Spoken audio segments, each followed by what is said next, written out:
ইসলাম নারীদেরকে প্রথম শিখিয়েছে তোমার মেয়েকে তুমি শিক্ষার অধিকার সুনিশ্চিত করো, বলুন সুবহানাল্লাহ। ইসলাম শিখিয়েছে তোমার মেয়ের অমাতে বিয়ে দিও না। ইসলাম শিখিয়ে দিয়েছে তোমার মেয়ে যতক্ষণ সাবালিকা না হচ্ছে বাল্য বিবাহ দিও না। ইসলাম শিখিয়ে দিয়েছে বিয়ের সময় তোমার স্ত্রীর দেনমোহর মোহরানা ফরজ করো। ইসলাম বলেছে ঘরের মধ্যে থাকো। স্বামী কেন ইসলাম ঘরকে নারীর জন্য নিরাপত্তা করেছে? নারী যতদিন বিবাহ না হবে তখন নারীর সমস্ত শিক্ষা, চিকিৎসা, পোশাক, বাসস্থান এই দায়িত্বটা কার? বাপের। বিয়ে হওয়ার পরে হ্যান্ডওভার হয়ে চলে গেল স্বামীর হাতে। চিকিৎসা, স্বাস্থ্য, শিক্ষা, তারপরে তার থাকার ব্যবস্থা, তার জীবিকা সবকিছু দায়িত্ব কার? স্বামীর। স্বামী মারা গেলে ছেলে অথবা ভাই একটা নারীকে ঘরের মধ্যে রেখে তার শিক্ষা, তার চিকিৎসা, তার খাদ্য, তার পোশাক সবকিছু পূর্ণাঙ্গ স্বাধীনভাবে কে দিয়েছে? ইসলাম দিয়েছে। আর ওই নপুংসক গুলো, ওই নরপশু গুলো যারা 10 বছরের মেয়েকে রেপ করে মাংস রান্না করে করে খেয়ে সেগুলো সব সারা পৃথিবী দেখছে, তারাই আমাদের বলে মুসলমানরা নাকি নারীর অধিকার দেয়। তারাই আমাদের শেখাতে আসে। আর সেই কথা আমরা শুনবো নাকি? সেই কথা আজকে আমরা শুনতে হচ্ছে আমাদের। মনে রাখবেন, আপনার স্ত্রী খাটবে না, উপার্জন করবে না, আপনি হালাল উপার্জন করে স্ত্রীর মুখে খাবার তুলে দেবেন। এই ধর্মের নাম হলো ইসলাম, বলুন সুবহানাল্লাহ। ইসলাম নারীকে ঘরের মধ্যে রেখে তার নারীর মর্যাদা দিয়েছে। ইসলামে মায়ের পায়ের তলায় সন্তানের জান্নাতের ব্যবস্থা করেছে, বলুন সুবহানাল্লাহ। ইসলাম স্ত্রীকে স্বামীর মর্যাদা দিয়ে বাপের সম্পত্তি যতটুকু অধিকার পাবে, স্ত্রীর স্বামী বাপের সম্পত্তিতে নারীকেও পূর্ণ অধিকার ইসলাম দিয়েছে। হজ করলে নারী যে নেকি পাবে, পুরুষ হজ করলে যে নেকি নারীরও হজ করলে সেই নেকি, পুরুষ রোজাতে যে নেকি নারী রোজাতে সেই নেকি। 100 টাকা দান করলে বেটা ছেলে যে সওয়াব পাবে, 100 টাকা দান করলে পুরুষ নারীও সেই সওয়াব পাবে। আমরা অনেক সময় মৌলবীরা বলি, ওরে নামাজ রোজা হজ যাকাত কর না, জান্নাতে 72টা হুর পাবি। তখন মেয়েরা বসে বসে বলে, হ্যাঁ তোমরা হুর নাও আর আমরা বসে বসে আঙুল চুষি। কি পুরুষরা হুর পাবে তাই তো? আর নারীরা কি করবে? নারীরা আর কি করবে? ওই স্বামীর পায়ে ধরে বলবে, তুমি 72টা নিয়েছো, আমার পায়ের তলায় একটু জায়গা দিও না গো, তাই তো? কি মনে হয় আপনাদের?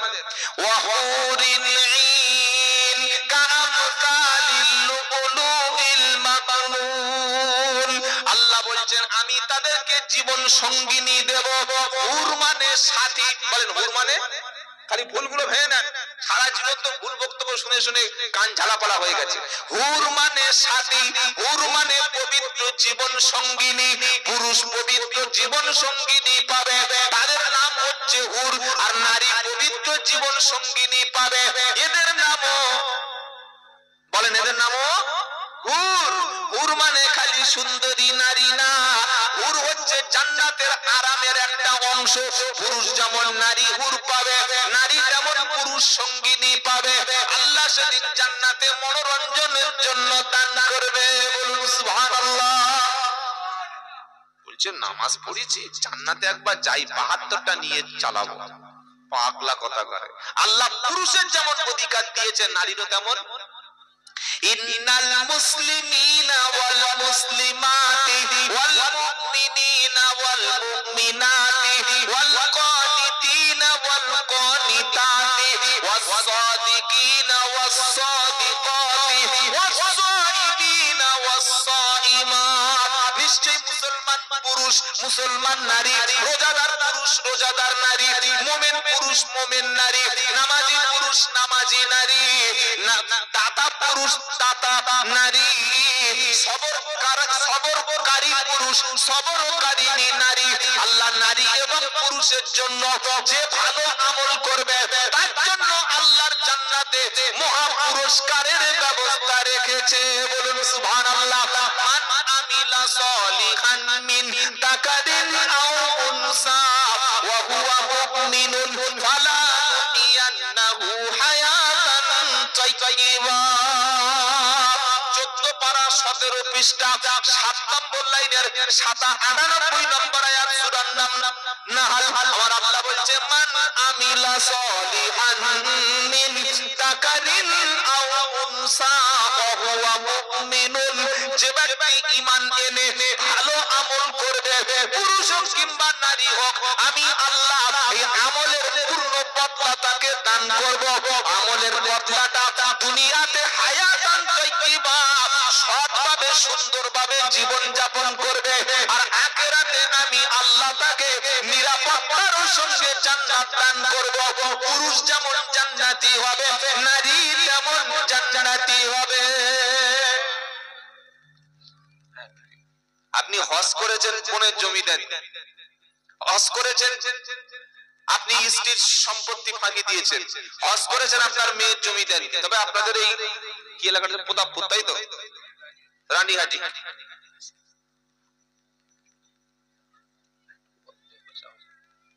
এখানে অত ভালো মানুষ খারাপ মানুষ নাই, আমাদের 24 পরগনা।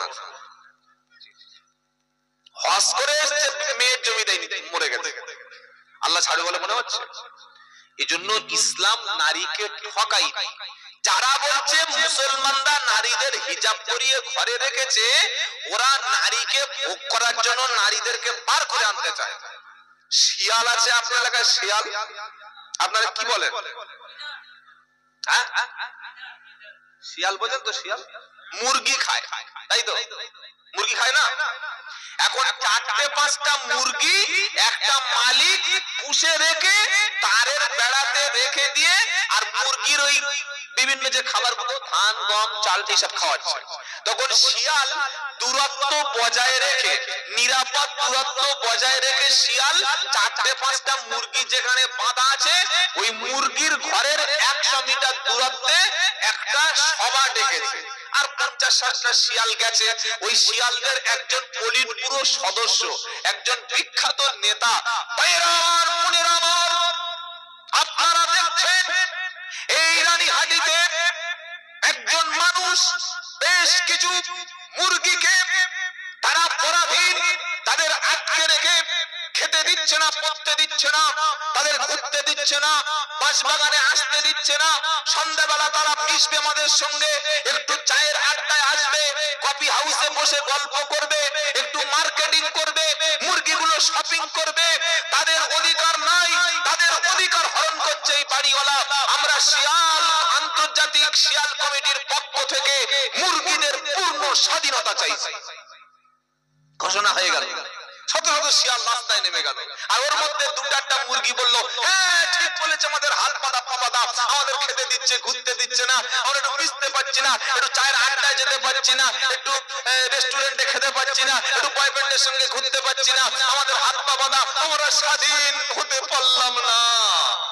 এই শিয়ালের সঙ্গে মুরগি যদি বাইরে বার হয়ে ওই শিয়ালের স্বাধীনতা আন্দোলনে শহীদ হওয়ার তামান্না কোন মুরগির ইচ্ছায় মনের মধ্যে বাসনা আসে, তাহলে বুঝতে হবে শিয়ালের মতলবটা, জোরে বলো, খারাপ। ইসলাম নারীদের বলছে ওয়াকরনা ফি বুয়ুতিকুন্না ওয়ালা তাবাররাজনা তাবাররুজাল জাহিলিয়াতিল উলা। 22 পারা প্রথম পৃষ্ঠা 4 নম্বর লাইনে সূরা আহজাবে আল্লাহ বলছে, ও ঈমানদারেরা, যারা কাফের বেঈমান মুশরিক তাদেরকে আল্লাহ ছেড়ে দিল, ঈমানদারদেরকে ডেকে নিল, নিয়ে বলছে, ঈমানদার তুমি যদি ঈমান আনো, তুমি যদি মুসলমান হও, তোমার মেয়েকে, তোমার বোনকে, তোমার মাকে, তোমার স্ত্রীকে, 4টে নারীর 4টে ভাগ করা, তোমার মেয়ে, তোমার বোন, তোমার মা, তোমার স্ত্রী, 4 জনকে ঘরের মধ্যে রাখো, ঘরের পরিবেশে রাখো। যদি কলেজে যায় তো ঘরের পরিবেশের মতো যাবে, যদি ইউনিভার্সিটি যায় ঘরের পরিবেশে যাবে, ও যদি শপিং মলে যায় তুমি সঙ্গে করে নিয়ে যাবে, ও যদি মার্কেটিং এ যায় হয় মেয়ের সাথে তার স্বামী যাবে, স্বামী না হলে ছেলে যাবে, ছেলে না হলে বাপ যাবে, বাপ না হলে ভাই যাবে। এই 4 জন সিকিউরিটি গার্ড আল্লাহ নারীর জীবনে মৃত্যু পর্যন্ত দিয়েছে। সুবহানাল্লাহ, জোরে বলুন। ইসলামে নারীর 4টে সিকিউরিটি গার্ড রেখেছে, হয় বাপ অথবা ভাই অথবা ছেলে অথবা স্বামী।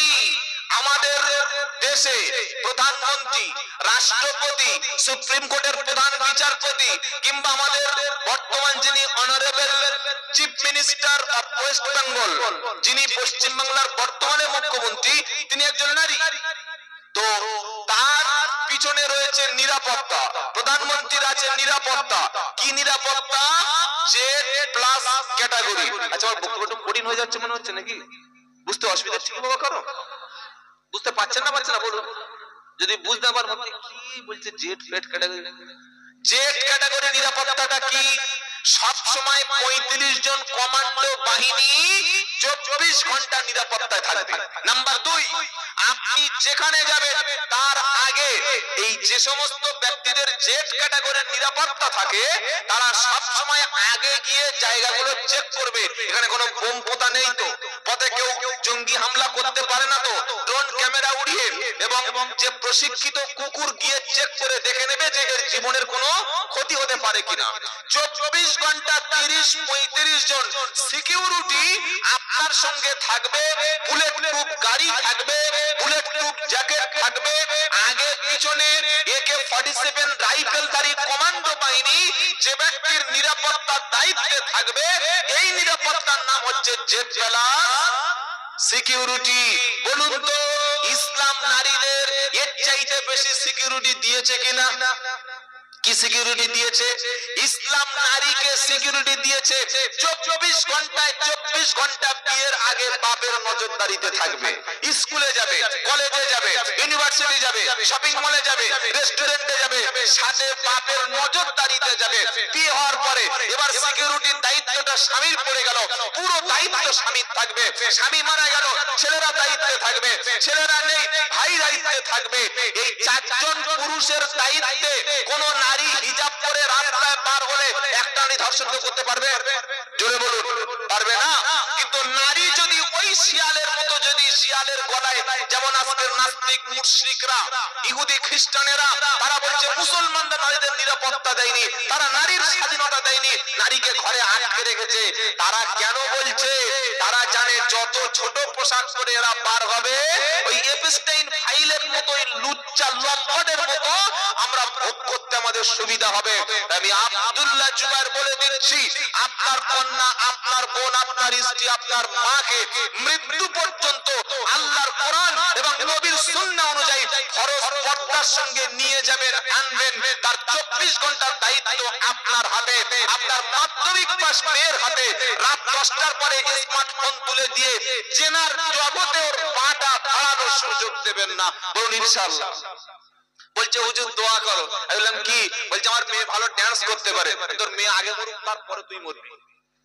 হুজুর বদদোয়া করছেন, তোর জন্য দোয়া করে আমি কি করব? তোর মতো শয়তানের জন্য দোয়া করে লাভ হবে? তোর মেয়ে ডান্স করবে, পাড়ার ছেলেদের ঘুম নষ্ট করবে, কোটি কোটি লোক জাহান্নামে যাবে, তুই দোয়া করতে বলছিস? বললে হুজুর আমার মেয়ে রিলস ভিডিও করছে, এই মাসে $18 ঢুকেছে। আমি বললাম 2 মাস পরে তুই জাহান্নামে ডলার শব্দ ঢুকে পড়বে। কি বলছি কথা বুঝতে পারছেন না? মেয়েদের হাতে আপনি রিলস ভিডিও ফেসবুক করতে দিয়েছেন, আপনি মুসলমান দাবি করছেন। আপনার মেয়ে কলেজে পড়তে গেছে, পাড়ার ছেলেরা বলছে এই কুদ্দুস ভাই, এই কুদ্দুস ভাই, তোর মেয়ে কলেজে পড়তে গেছে, অমুসলিম মুশরিক খ্রিস্টান ইহুদি ছেলের সাথে তাদের বয়ফ্রেন্ড করে রেস্টুরেন্টে নিয়ে খাচ্ছে, গল্প করছে, তুই মুসলমান বাধা দিবি না? শুনে জানে সম্পর্ক আছে একটা অমুসলিমের সাথে, পয়সাওয়ালা, টাকাওয়ালা, বুলেট বাইক, একটা বাপের একটা ছেলে, কোটি কোটি টাকা। ভাই বলছে এখনকার ছেলে মেয়ে তো একটু আরাম হবে, পরে ঠিক হয়ে যাবে, বলে না? বাপ মা শোনার পরে ওরকম কথা বলে কি বলে না? আর যদি গরিবের ছেলে হয়, মেয়ে প্রেম করছে, সঙ্গে সঙ্গে তাকে মেরে আলাদা করে দেয়। কোটিপতি হোক, টাকাওয়ালা হোক, পয়সাওয়ালা হোক, ঠিক আছে এখনকার মেয়ে একটু করবে। এই যে আপনার মেয়েকে লাগামহীন ভাবে পুরো ফ্রি মিক্সিং হারাম রিলেশনের সঙ্গে জড়িয়ে গেছে, আপনি সুযোগ দিচ্ছেন, দাড়ি আছে, টুপি আছে, পাঞ্জাবি আছে, মনে করছেন জান্নাতে চলে যাবেন? হ্যাঁ, ওয়াকাল আল্লাযীনা কাফারু রব্বানা আরিনাল লাতাইনি আদাল্লানা মিনাল জিন্নি ওয়াল ইনস। কথাটা খুব একটু ঝাল বেশি হয়েছে, তাই না? একটু ঝাল বেশি হচ্ছে না? আল্লাহর কসম আপনাদের সাথে আমার শত্রুতা আছে, আপনাদের সাথে আগে কোনোদিন দেখা হয়নি, আর এর পরে হয়তো কোনোদিন দেখাও হবে না। কি ভাই, তাই তো নাকি? শরীফুল ভাইয়ের ওসিলায় আল্লাহ দেখা করালেন আপনাদের সামনে। তো আমি কেন এত কষ্টের কথাগুলো বলছি? আজকের মুসলমান পরিবারগুলো শেষ হয়ে যাচ্ছে ভাই। বাঁচার জন্য আপনি একটু গাইড করুন, আপনি একটু তাদের সচেতনতা রাখুন, আপনি একটু কোরআন সুন্নাহকে ফলো করুন। যারা নিজের সন্তানদেরকে যত্ন নেয় না, ছেলে কোথায় যাচ্ছে, মেয়ে কোথায় যাচ্ছে, ওই ছেলের হাতে বাপ স্মার্টফোন তুলে দিয়ে ছেলে বাগানে বসে বসে রাত 2টো পর্যন্ত ফ্রি ফায়ার পাবজি খেলছে, আর বাপ শুয়ে শুয়ে আল্লাহ আল্লাহ আল্লাহ আল্লাহ আল্লাহ আল্লাহ আল্লাহ আল্লাহ আল্লাহ আল্লাহর ফেরেশতারা বলছে মালটা পাগলা পাগলা পাগলা পাগলা পাগলা। কোথায় আল্লাহ আল্লাহ করছিস? তো ছেলে কোথায়, তোর মেয়ে কোথায়? ছেলেরা 2টো পর্যন্ত বাঁশ বাগানে পাবজি খেলছে আর তাসবিহ নিয়ে তাসবিহ টিপছে আল্লাহ আল্লাহ আল্লাহ আল্লাহ, আর ছেলে বলছে মার মার মার মার মার। ফেরেশতারা বলছে কবরে আয়, মার তোর বাপের হবে, চলে আয় চলে আয়। শালা কোথাকার তাসবিহ কোথায় টিপছে, হিসেব আছে তাসবিহ কি টিপেতে বসে আছে। কোরআন শোনাচ্ছে ওয়াকালাল্লাযীনা কাফারু রব্বানা আরিনাল্লাযাইনি আদাল্লানা মিনাল জিন্নি ওয়াল ইনস নাজআলহুমা তাহতা আকদামিনা লিয়াকুনা মিনাল আসফালিন। একটু জিকির করুন লা ইলাহা ইল্লাল্লাহ।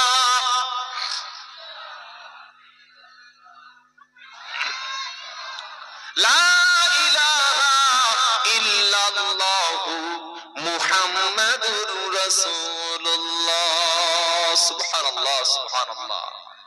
আল্লাহ পাক আমাদের সবাইকে যেন, যে আয়াতটা পড়লাম কত কঠিন আয়াত জানেন, আয়াতটা শুনছি তার আগে একটু 24 পারা 19 পৃষ্ঠা প্রথম লাইনের 29 নম্বর আয়াতে আছে সূরা হামিম সাজদা।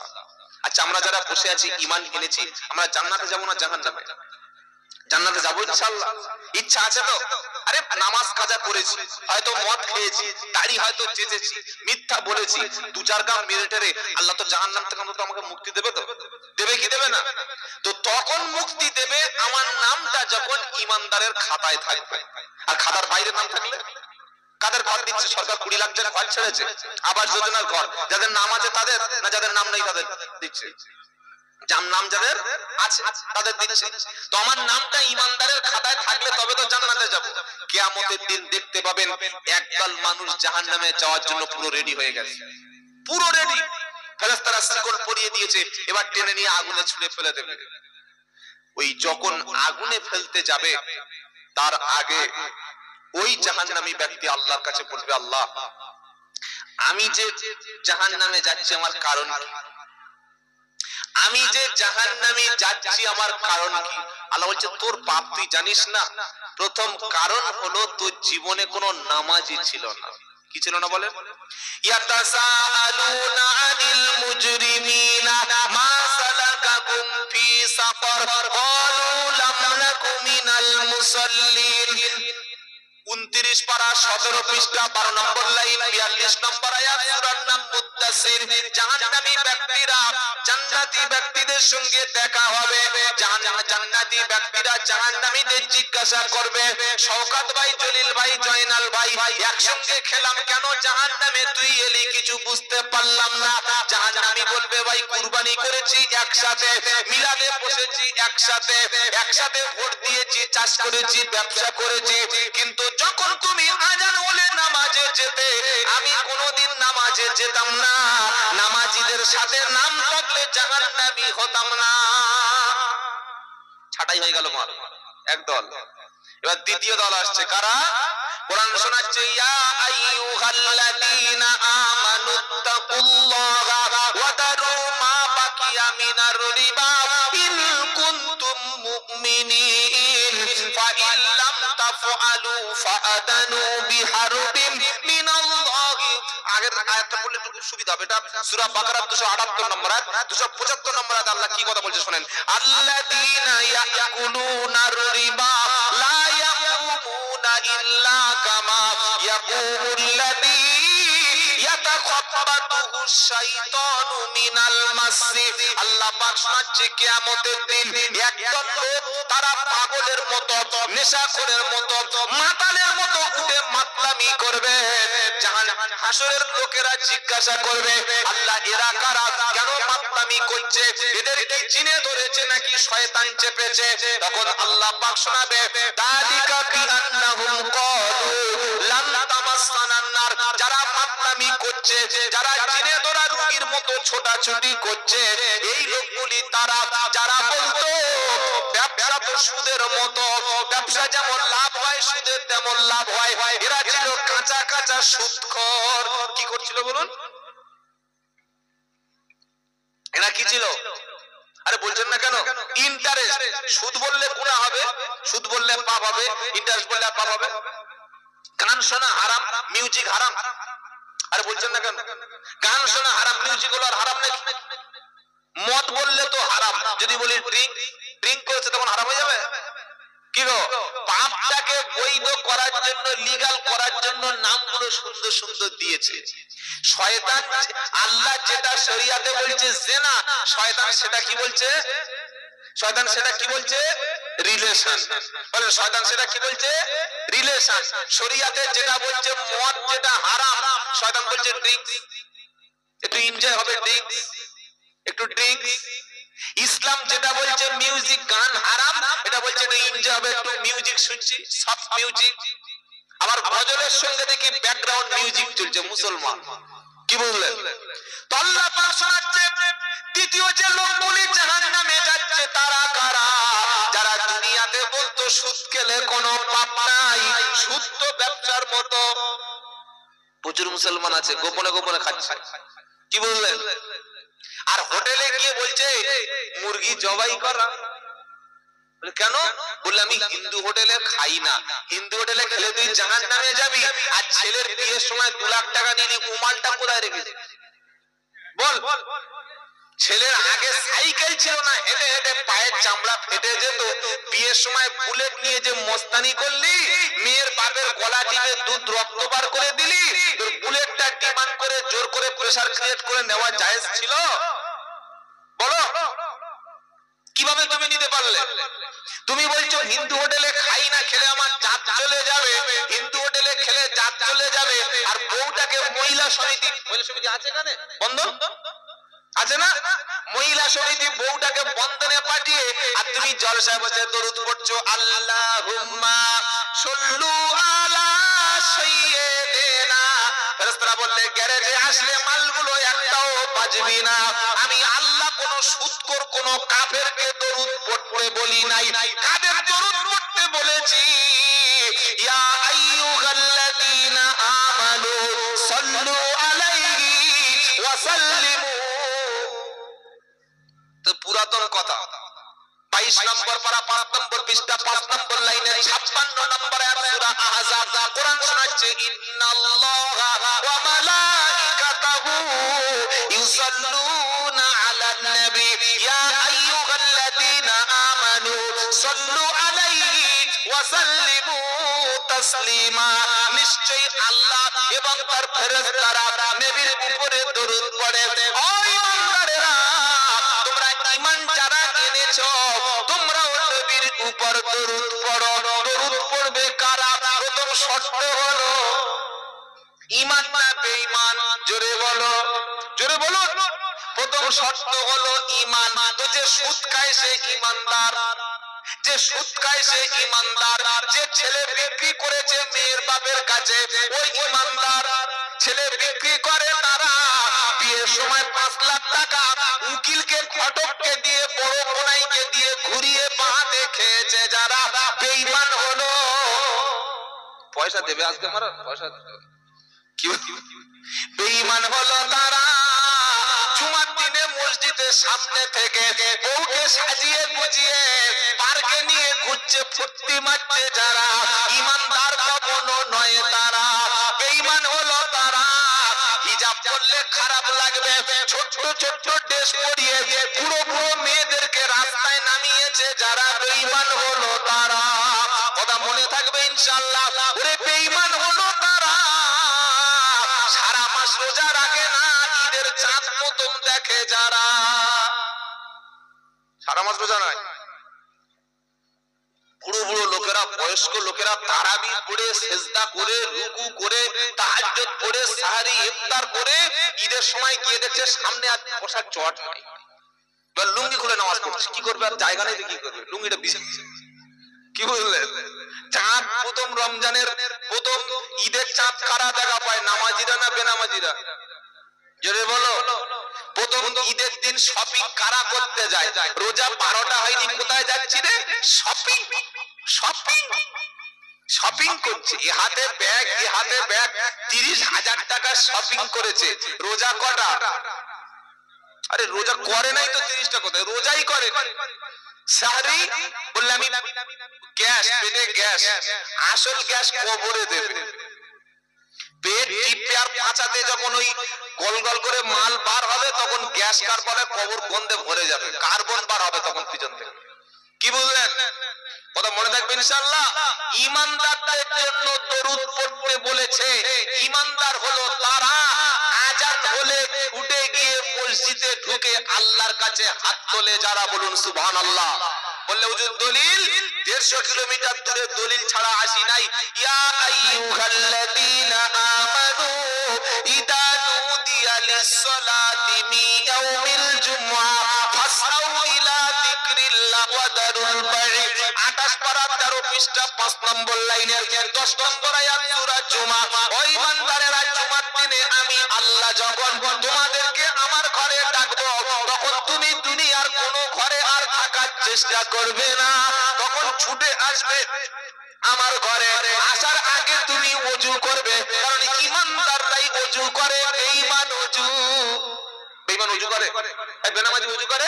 ইয়া আইয়ুহাল্লাযীনা আমানু ইযা কুমতুম ইলাস সালাতি ফাগসিলু উজুহাকুম ওয়াইদিয়াকুম ইলাল মারাফিকি ওয়ামসাহু বিরুসিকুম ওয়া আরজুলাকুম ইলাল কাবাইন। 6 পারা 7 পৃষ্ঠা প্রথম লাইনে 6 নম্বর আয়াত সূরা মাইদা। ওই বান্দারেরা তুমি নামাজের জন্য যখন প্রিপারেশন নেবে, নামাজের জন্য যখন দাঁড়াবে, ফাগসিলু উজুহাকুম মুখটা তুমি ধুয়ে নেবে যেহেতু তুমি ঈমানদার। ওয়াইদিয়াকুম ইলাল মারাফিকি দুই হাতের কনুইয়ের উপর পর্যন্ত ধুয়ে নেবে যেহেতু তুমি ঈমানদার। ওয়ামসাহু বিরুসিকুম মাথা মাসা করবে যেহেতু তুমি পাকা ঈমানদার। ওয়ারজুলাকুম ইলাল কাবাইন পায়ের কাঁধের উপর পর্যন্ত ধুয়ে নেবে কারণ তুমি ঈমানদার। ঈমানদার ওযু করে তবে নামাজ পড়ে। জোরে বলো। আর ঈমানদার ওযু করে, ঈমানদার নামাজ পড়ে। দরুদ কারা পড়ে বলেছি? জোরে কারা দরুদ পড়ে? ঈমানদাররা না দরুদ পড়ে। নামাজিরা ঈমানদার না বেঈমান? জোরে বলুন। নামাজিরা ঈমানদার। দরুদ পড়বে কারা? ঈমানদারেরা। বললে হুজুর ব্যাপারটা কিচ্ছু বুঝতে পারলাম না। এই যে জলসায় বসে আল্লাহুম্মা সাল্লি আলা বলছি, এগুলো কি নবীর দরবারে পৌঁছাবে না? হে মুসলমানেরা, ইশার 4 রাকাত ফরজ নামাজের পরে রাকাত সুন্নাত পড়তে হয়। আমার দিকে দেখুন, রাকাত ইশার 4 রাকাত ফরজ নামাজে জামাতে পড়ার পরে 2 রাকাত প্রথমে সুন্নাত পড়তে হয় না? 2 রাকাত সুন্নাত পড়তে হয়। প্রথম রাকাত পড়েছেন, রুকু সিজদা করেছেন। দ্বিতীয় রাকাত পড়েছেন, রুকু সিজদা করেছেন। এবার বসেছেন, বসে সালাম ফিরানোর আগে প্রথমে আত্তাহিয়াতু লিল্লাহি ওয়াস সালাওয়াতু আসসালামু আলাইকা আইয়ুহান নাবিয়্যু, আসসালামু আলাইকা আইয়ুহান নাবিয়্যু। হে নবী, আমি নামাজেতে বসেছি, আমি কিবলামুখী হয়েছি, মাথায় টুপি দিয়েছি, মাথা নিচু করেছি, ওযু আগে করেছি, খোদার ঘরে বসেছি, কাবা শরীফের দিকে মুখ করে নবী নামাজেতে তোমার স্মরণে আমি সালাম পাঠিয়েছি। বিড়ি ফেলে দিয়ে এসে আর বলছে ইয়া নবী, ও ছাগল পৃথিবীতে আছে? সারা জীবন বাপকে বুড়ো বলে গালি দিয়েছে, বাপের ভাত দিয়ে খায় না, মাকে বাজে প্রতিটা নারীর সঙ্গে তুলনা করেছে। এরকম এসে দরুদ শরীফ আল্লাহুম্মা পাগলা কথা কয়। দরুদ তো নামাজিরা পড়েছে, যারা ঈশার নামাজ পড়েছে তারা দরুদ পড়ে এসে বসেছে। কি বলছেন বলুন আপনারা? যারা ঈশার নামাজ পড়েছে ওরা নবীর উপরে সালাম পড়ে এসে বসেছে না বসে নাই? আমি তো বলে দিলাম আপনাকে, তো মিলিয়ে নিন আমার কথাটা। আত্তাহিয়াতু লিল্লাহি ওয়াস সালাওয়াতু ওয়াত তাইয়্যিবাতু আসসালামু আলাইকা, আসসালামু আসসালামু আলাইকুম নয়, আসসালামু আলাইকা আইয়ুহান নবী, হে রাসূল, আমার প্রিয় নবী, আমার প্রিয় রাসূল, আপনি আমার নেতা, আপনি আমার লিডার, আপনি আমার জান্নাতে নিয়ে যাবেন, আপনি আমাকে কবরে দেখা করবেন, আপনি সুপারিশ না করলে জান্নাতে যাব না। ওগো রাসূল, আমি ওযু করেছি, পোশাক হাঁটুর নিচে আছে, মাথায় টুপি আছে, পাঞ্জাবি আছে, আমি মসজিদে বসেছি কিবলামুখী হয়ে আপনার উপরে সালাম পেশ করেছি। সুবহানাল্লাহ। যে নামাজ পড়ে সে নামাজের মধ্যে নবীকে সালাম পাঠায়, নবীর উপরে সালাম নামাজে বসে বসে পড়তে হয়। পাগলা কথাকার, ফাঁকা মাঠে বিড়ি টানতে টানতে বলছে আল্লাহুম্মা সাল্লাল্লাহ, সালাম পড়ছে। কি বললেন? আপনি আমার ভুলটা ধরে দিন, আমি ভুল বলছি। আসসালামু আলাইকা আইয়ুহান নাবিয়্যু ওয়া রাহমাতুল্লাহি ওয়া বারাকাতুহু। কি বলি না? আসসালামু আলাইনা ওয়া আলা ইবাদিল্লাহিস সালিহিন। এবার সাক্ষী দিচ্ছে নামাজে বসে বসে, কি? আশহাদু আল্লা ইলাহা ইল্লাল্লাহ ওয়া আশহাদু আন্না মুহাম্মাদান আবদুহু ওয়া রাসূলুহু। সুবহানাল্লাহ বলুন। নামাজ পড়ে হঠাৎ মারা গেছে, মরণের আগে ফেরেশতারা এসে বলছে আল্লাহ, এ তো ইশার ফরজ নামাজ সুন্নাত পড়ে বিতির পড়েছে, রাতে তাহাজ্জুদ পড়বে বলে রেডি আছে, মরণের সময় মরে যাচ্ছে, রব্বানা এর রূহটা নিয়ে আমরা কোথায় যাব? আর আল্লাহ বলে ফেরেশতারা, এর রূহটা নিয়ে খবরদার জাহান্নামে যাবি না। ইশার নামাজ আমার নবীর উপরে ওযু করে কিবলামুখী হয়ে হাঁটুর নিচে কাপড় রেখে মাথায় টুপি দিয়ে সালাম করেছিল, আর নবীর উপরে সালাতু সালাম পেশ করেছিল।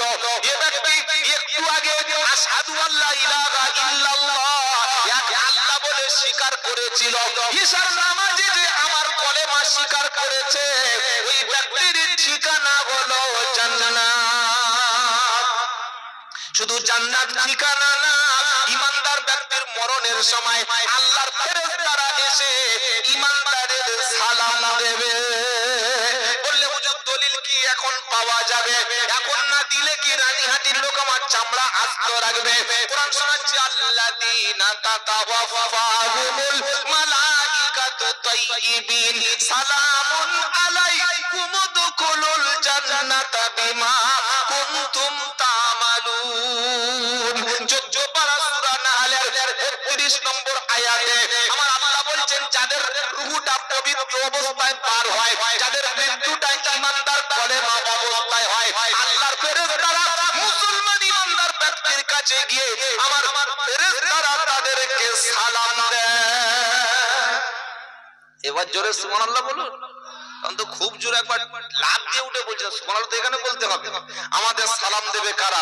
ফেরেশতারা। বলুন সুবহানাল্লাহ। ফেরেশতারা বলবে, রব্বানা আমরা সালাম দিচ্ছি কেন তুমি কি জানো না? কারণ যে ব্যক্তি ফজরে, জোহরে, আসরে, মাগরিবে, ইশাতে দিনে 5 বার করে নামাজের মধ্যে নবীকে সালাম দিয়েছে, তো ওকে সালাম দিয়ে তবে রূহ নিয়ে যাব তোমার কাছে। জোরে বলো। আর আল্লাহ বলে, ফেরেশতারা তোরা রূহ নিয়ে আসছিস, আয়, আসার আগে ওর ঠিকানাটা বলে দে। বললে হুজুর ঠিকানা কোথায়? তো নামাজি ঈমানদারের ঠিকানা কোথায়? আল্লাহ বলছেন, ফেরেশতারা বল, ও মরে যাচ্ছে ওকে বলে দে, ওকে বলে দিয়ে ওর কনফার্ম করে নিয়ে তবে আয়, ওর কানে কানে শুনিয়ে দে, উদখুলুল জান্নাতা বিমা কুনতুম তা'মালুন। জান্নাতি ব্যক্তি আমি তোমাকে সালাম দিলাম, এবার তুমি যে আমল করেছিলে ওই আমলের কারণে চলো আল্লাহর জান্নাতের দিকে। ইশার নামাজ যে পড়েনি সে সালাম দিয়েছে নবীর উপরে? ইশার নামাজ যে ফাঁকি দিয়েছে সে সালাম নবীর উপরে পাঠিয়েছে? আর যারা নামাজ পড়েছে সালাম দিয়ে বসে আছে, সুবহানাল্লাহ বলুন। কি ভাই সালাম দিয়ে এসছি না আসি নাই? কোথায় বাপের কবর আর কোথায় শিয়াল কাঁদে। ইশার নামাজ পড়ে শুয়েছে, শবে বরাতে 20 রাকাত নামাজ পড়েছে, 20 রাকাত গুনে গুনে। বউকে বলছে, সবচেয়ে এসছি আমি 3টের সময় শুনছি ফজরে ডাকবে না, 3টে দুপুর 8টা সকাল 10টা উঠে কাজে যাবো। ফজরের নামাজ ফজর পড়ার দরকার নেই, সব রাতে সব হয়ে গেছে। ঈশা আর ফজর যেদিন জামাতে হবে সেদিন আমলনামায় সারা রাত নফল নামাজের সওয়াব পাওয়া যাবে। বলুন সুবহানাল্লাহ। সামনে রমজানুল মুবারক আসছে, একটা আমল শিখিয়ে দিচ্ছি। আপনারা সাহারিতে ওঠেন তো খেতে? ওঠেন না? ওঠেন না? নবী বলছেন, বুখারী শরীফের হাদিস, তাসাহহারু ফাইন্না ফিস সুহুরি বারাকা। আল্লাহর নবী বললেন সাহারি খাও, সাহারি করো, খাও। কিছু না হলে এক গ্লাস জল খাও, একটা খেজুর খাও, একটা মিষ্টি খাও। কেন? কারণ সাহারির মধ্যে বরকত রয়েছে। বলুন সুবহানাল্লাহ। তো সাহারি ধরুন শেষ হচ্ছে সাপোজ 3:52 টাইম হতে পারে, একটা সাপোজ। আপনি উঠেছেন 3:25 বা 3:30, এখনো 25 মিনিট 22 মিনিট সময় হাতে রয়েছে। আপনি ব্রাশ করতে করতে, ফোনে একটু খবর দেখতে দেখতে, ওদিকে তরকারি গরম করতে করতে 5 মিনিট বসে আছে। তো খাওয়া কি খাওয়া? ছা ছা ছা ছা, 5 মিনিটে ফা। কি বুঝলেন? ওদিকে আজান দিচ্ছে, আবার পানি খাচ্ছে। আচ্ছা, আজান দিচ্ছে, পানি খাচ্ছে, রোজা হবে তো? আরে আজান সবে দিচ্ছে তো পানি খেতে হবে না? আজানের যে টাইম টেবিলটা করা আছে, খুব ভালো করে কথা শুনুন। প্রচুর মানুষ আজানের সময় এক ঢোক পানি খায়। এই মেয়েরা, এই বাড়ির বউ শাশুড়ি বলে, এই মেয়েরা বাড়ির পানি খা, আজান দিচ্ছে, খেয়ে নে। আজান দিচ্ছে, আল্লাহু আকবার, আল্লাহু আকবার, আল্লাহু আকবার, আল্লাহু আকবার। তখন গ্লাসে হাফ মাল আছে, কি বুঝলেন? ঢক ঢক ঢক ঢক করে কুত কুত করে খেয়ে নিয়েছে। আসসালাতু খায়রুম মিনান নাওম, গ্লাসটা রেখে আল্লাহ, আজানের আগে খেয়ে নিয়েছি। আজানের আগে খাওয়া হলো না আজানের মধ্যে খাওয়া হলো? জোরে বলো। যখন আজান দেয়, ভালো করে শুনুন, খুব ভালো করে কথাটা শুনুন। যখন মসজিদে রমজান মাসের সাহারির শেষে আজান দেয়, সাহারির ওয়াক্ত শেষ হয়ে গেলে ফজরের ওয়াক্ত আসলে আজান দেয় না ফজরের ওয়াক্ত আসার আগে আজান দেয়? বলুন। ফজরের ওয়াক্ত আসার আগে আজান দেয়। ওয়াক্ত না হলে আজান দিলে আজান হবে? হবে কি? যতক্ষণ সাহারির টাইম এক্সপায়ার হচ্ছে না, ফজরের আজান ওয়াক্ত শুরু হচ্ছে না, মুয়াজ্জিন আজান দিলে ওই আজানটা সাব্যস্ত হবে না। সাহারি 3:52 শেষ, 3:52 সাহারি শেষ হয়ে গেল, 53-54 এর পরে ফজরের ওয়াক্ত এসে গেল। ফজরের ওয়াক্ত এসে গেল, মুয়াজ্জিন ঘড়ি দেখে সাহারির টাইম এক্সপায়ার, এবার আজান দিতে শুরু করলো। আর তুমি মুসলমানের ছানা কিছু বুঝো না, কোন আলেম ওলামাদের জিজ্ঞাসা করার দরকার নাই। ওদিকে আজান হচ্ছে, আজানের ফাঁকে হাফ গ্লাস পানি চালিয়ে বসে আছে। না রোজা হচ্ছে তো? রোজা না তো খাওয়া তো হচ্ছে, কি বুঝলেন? আল্লাহ আমাদের এইগুলো মেনে থাকার তৌফিক দিন। তো একটা আমল বলছি শুনুন। সাহারির একটু আগে উঠেছেন, 2 রাকাত, করাকাত বলেন, করাকাত 2 রাকাত নামাজ মিনিমাম পড়বেন। বলুন ইনশাআল্লাহ।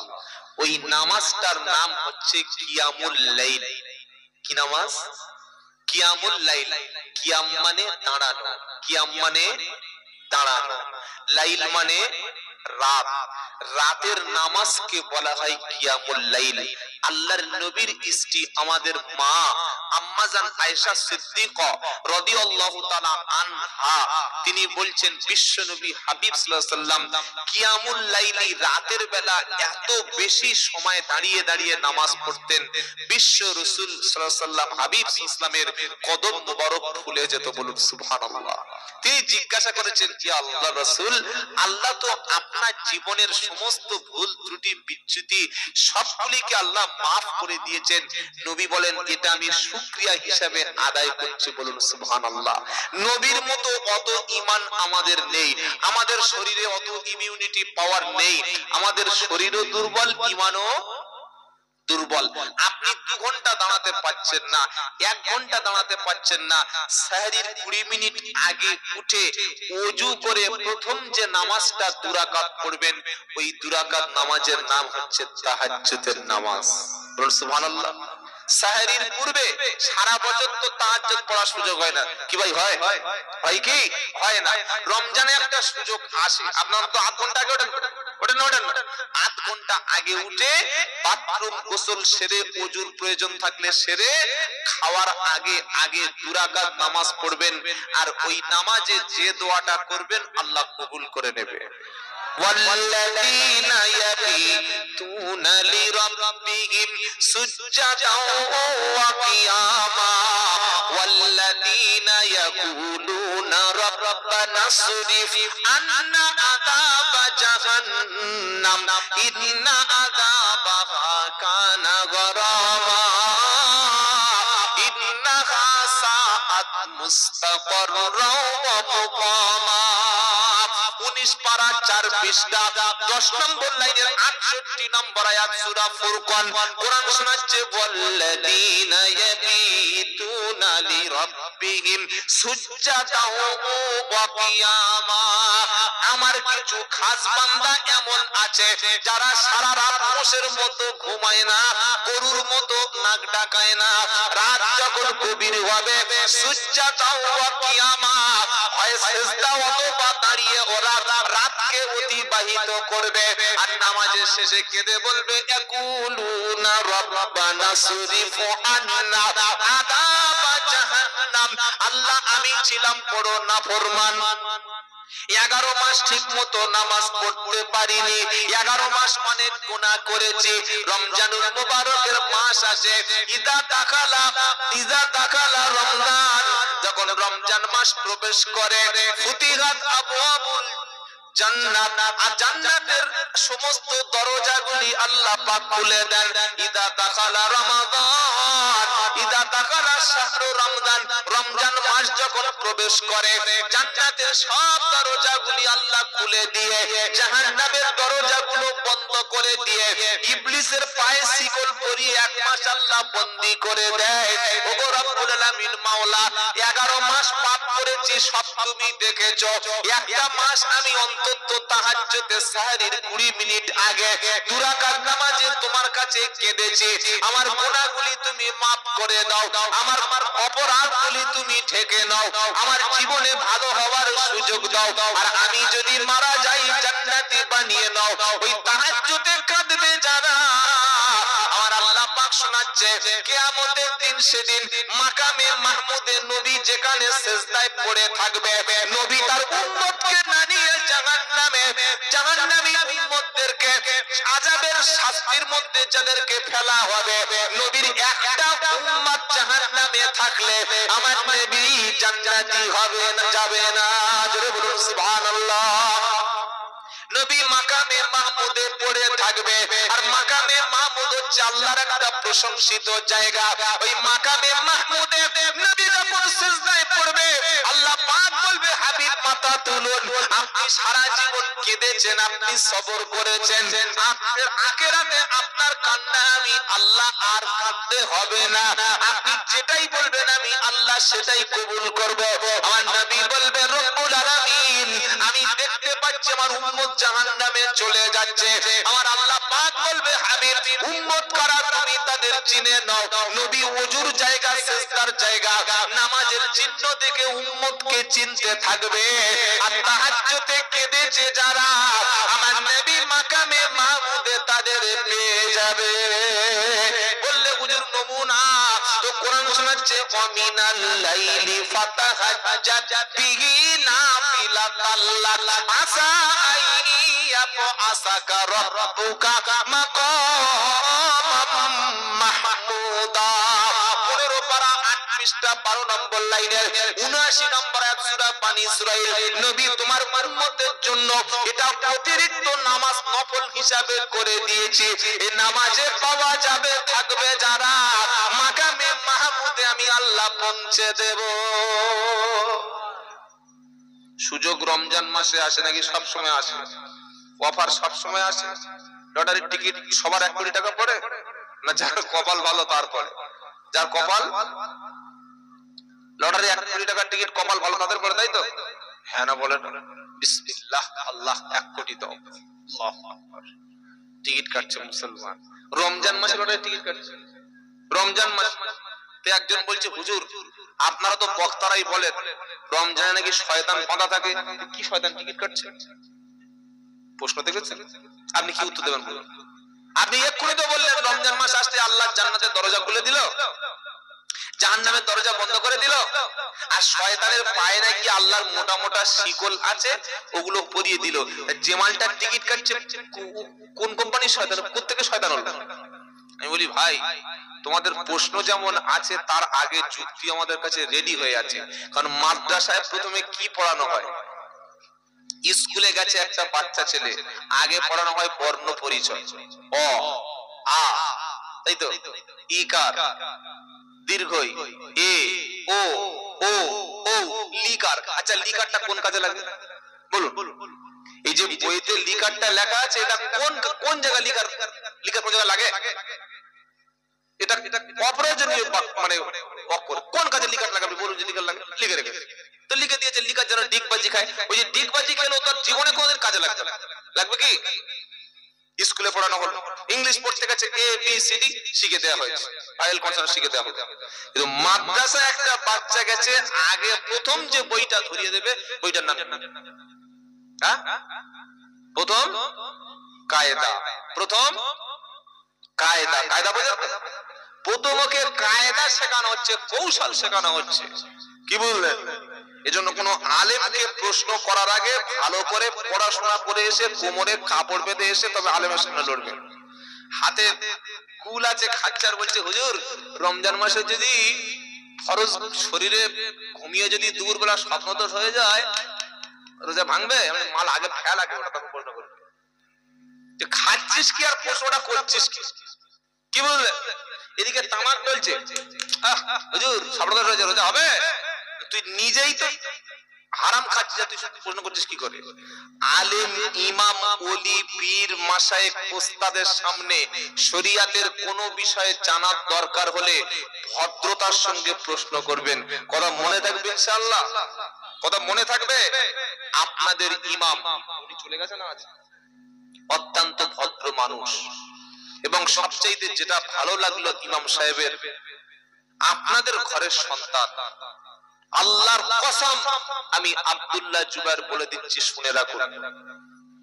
এই যে জলসাটা দিয়েছেন, এটা দেওয়া, জলসা দেওয়া ফরজ, জলসা দেওয়া ফরজ। অনেকে বলছে হ্যাঁ ফরজ হলে তো প্রত্যেকদিন দিতে হতো। কি ফরজ কাকে বলে মুসলমান জানে না। কি জেহালাত আমাদের কাছে পৌঁছে গেছে। দাজ্জাল আসলে আগে তো আমাদের আগে নেবে। ফরজ হলো শরিয়াতের সেই বিষয় যেটা কোরআনের অকাট্য দলিল থাকবে। ফরজকে যদি কেউ না করে বড় পাপ হবে, আর ফরজকে অস্বীকার করলে কাফের হবে। যেমন 5 ওয়াক্ত নামাজ, রোজা, হজ, যাকাত, ফরজ পর্দা, এগুলো ফরজ। এই জলসা দেওয়াটা ফরজের পরে কি ওয়াজিব, ফরজের পরে জুমার খুতবা শোনা ওয়াজিব, সালামের জবাব দেওয়া ওয়াজিব, ঈদের নামাজ পড়া, বলেন ঈদের নামাজ পড়া ওয়াজিব, কুরবানি দেওয়া ওয়াজিব, ফিতরা দেওয়া ওয়াজিব, এগুলো ওয়াজিব। ওয়াজিবটা কি? ফরজের পরের ধাপ, ফরজের পরের সমতুল্য আল্লাহর হুকুম, তার নাম কি? ওয়াজিব। ওয়াজিবের পরে যেটা আছে শরিয়াতের বিধান, তার নাম হচ্ছে সুন্নাত। কি নাম বললাম? সুন্নাত। একটা হচ্ছে সুন্নাতে মুআক্কাদা, আর একটা হচ্ছে সুন্নাতে গায়র মুআক্কাদা। সুন্নাতে মুআক্কাদা কাকে বলে? যে কাজ মুহাম্মদ সাল্লাল্লাহু আলাইহি ওয়াসাল্লাম সর্বদা করে যেতেন, যেমন ফজরের 2 রাকাত সুন্নাত। ফজরের 2 রাকাত সুন্নাত, এটা কি? সুন্নাতে সুন্নাতে মুআক্কাদা। তো আপনি ফজরের 2 রাকাত সুন্নাত পড়লেন, সুন্নাতে মুআক্কাদা না পড়লেন, একদিন পড়লেন না, আল্লাহ ইচ্ছা করলে ক্ষমা করবেন, কিন্তু সব সময় ছাড়লে এটা পাপে পরিণত হবে। সুন্নাতে মুআক্কাদা পরের আমলের নাম হচ্ছে নফল। কি নাম বললাম? নফল। নফলটা কি? কোরআন তেলাওয়াত। আপনি যদি কোরআন তেলাওয়াত না করেন পাপ হবে? হবে না। আপনি যদি তাহাজ্জুদ নামাজ পড়েননি, গুনাহ হবে কি? বলেন, তাহাজ্জুদ নামাজ না পড়লে গুনাহ হবে? পড়লে বিশাল সওয়াব। কোরআন পড়লে অক্ষরে অক্ষরে 10 নেকি, কিন্তু না পড়লে কোনো গুনাহ নাই, না পড়লে কোনো গুনাহ নাই। আপনি দান করছেন না, আপনার গুনাহ হবে? আমি কাউকে দান করব না, গুনাহ হবে কি? গুনাহ হবে না। দান করলে আমি তো জান্নাত কিনে নিতে পারবো, কিন্তু দান না করলে আমার গুনাহ হবে না। আপনি বসে আছেন সুবহানাল্লাহ সুবহানাল্লাহ পড়ছেন, নফল ইবাদত, আর আপনি সুবহানাল্লাহ বলছেন না, আপনার সওয়াব হচ্ছে না। তো নফল মানে অতিরিক্ত। এই জলসা এতক্ষণ যেটা হলো, এত টাকা খরচ করলেন, এই আমলটা কিসের মধ্যে পড়ে? ফরজ, ওয়াজিব, সুন্নাত না নফল? বলুন। নফল, ঠিক ধরেছে। এটা কি? নফল ইবাদত। এটা যদি ফরজ হতো, এখানে প্রত্যেকদিন জলসা দিতে হতো আর আমাকে প্রত্যেকদিন আসতে হতো।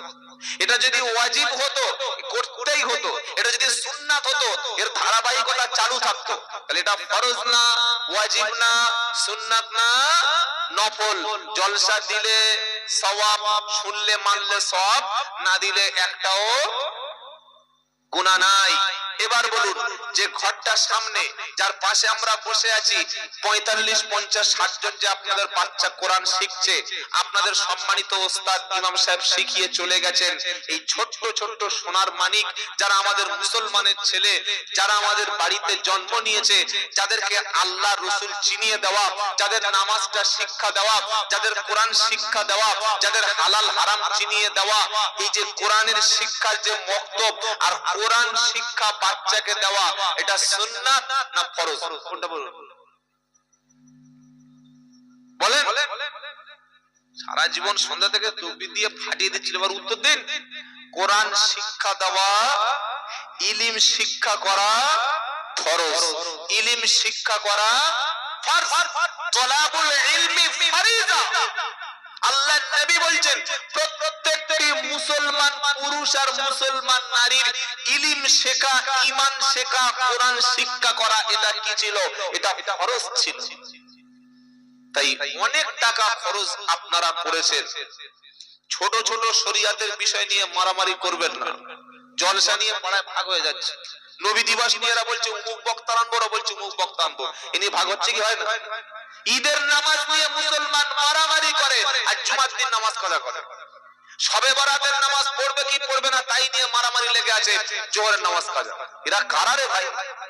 কোরআন শিক্ষা করা ফরজ। বলেন, কোরআন শিক্ষা করা ফরজ। আলহামদুলিল্লাহ, আমি যথেষ্ট খুশি হয়েছি আপনাদের এই পরিবেশ দেখে। কি পরিবেশ? আপনাদের যে বাচ্চাগুলি, আমার এই শরীফুল ভাই বলছিলেন, আরো সব ইমাম সাহেব চলে গেছেন বলছিলেন, অনেকগুলো কোরআন দেখলাম। আমি তো দেখেই বুঝতে পেরেছি পরিবেশটা কি। কি ভাই, কোন ডাক্তারখানায় যখন বিভিন্ন ওষুধ থাকে তখন বুঝতে পারছি ডাক্তারখানায় মেডিকেল, তো এসেই দেখলাম প্রচুর কোরআন।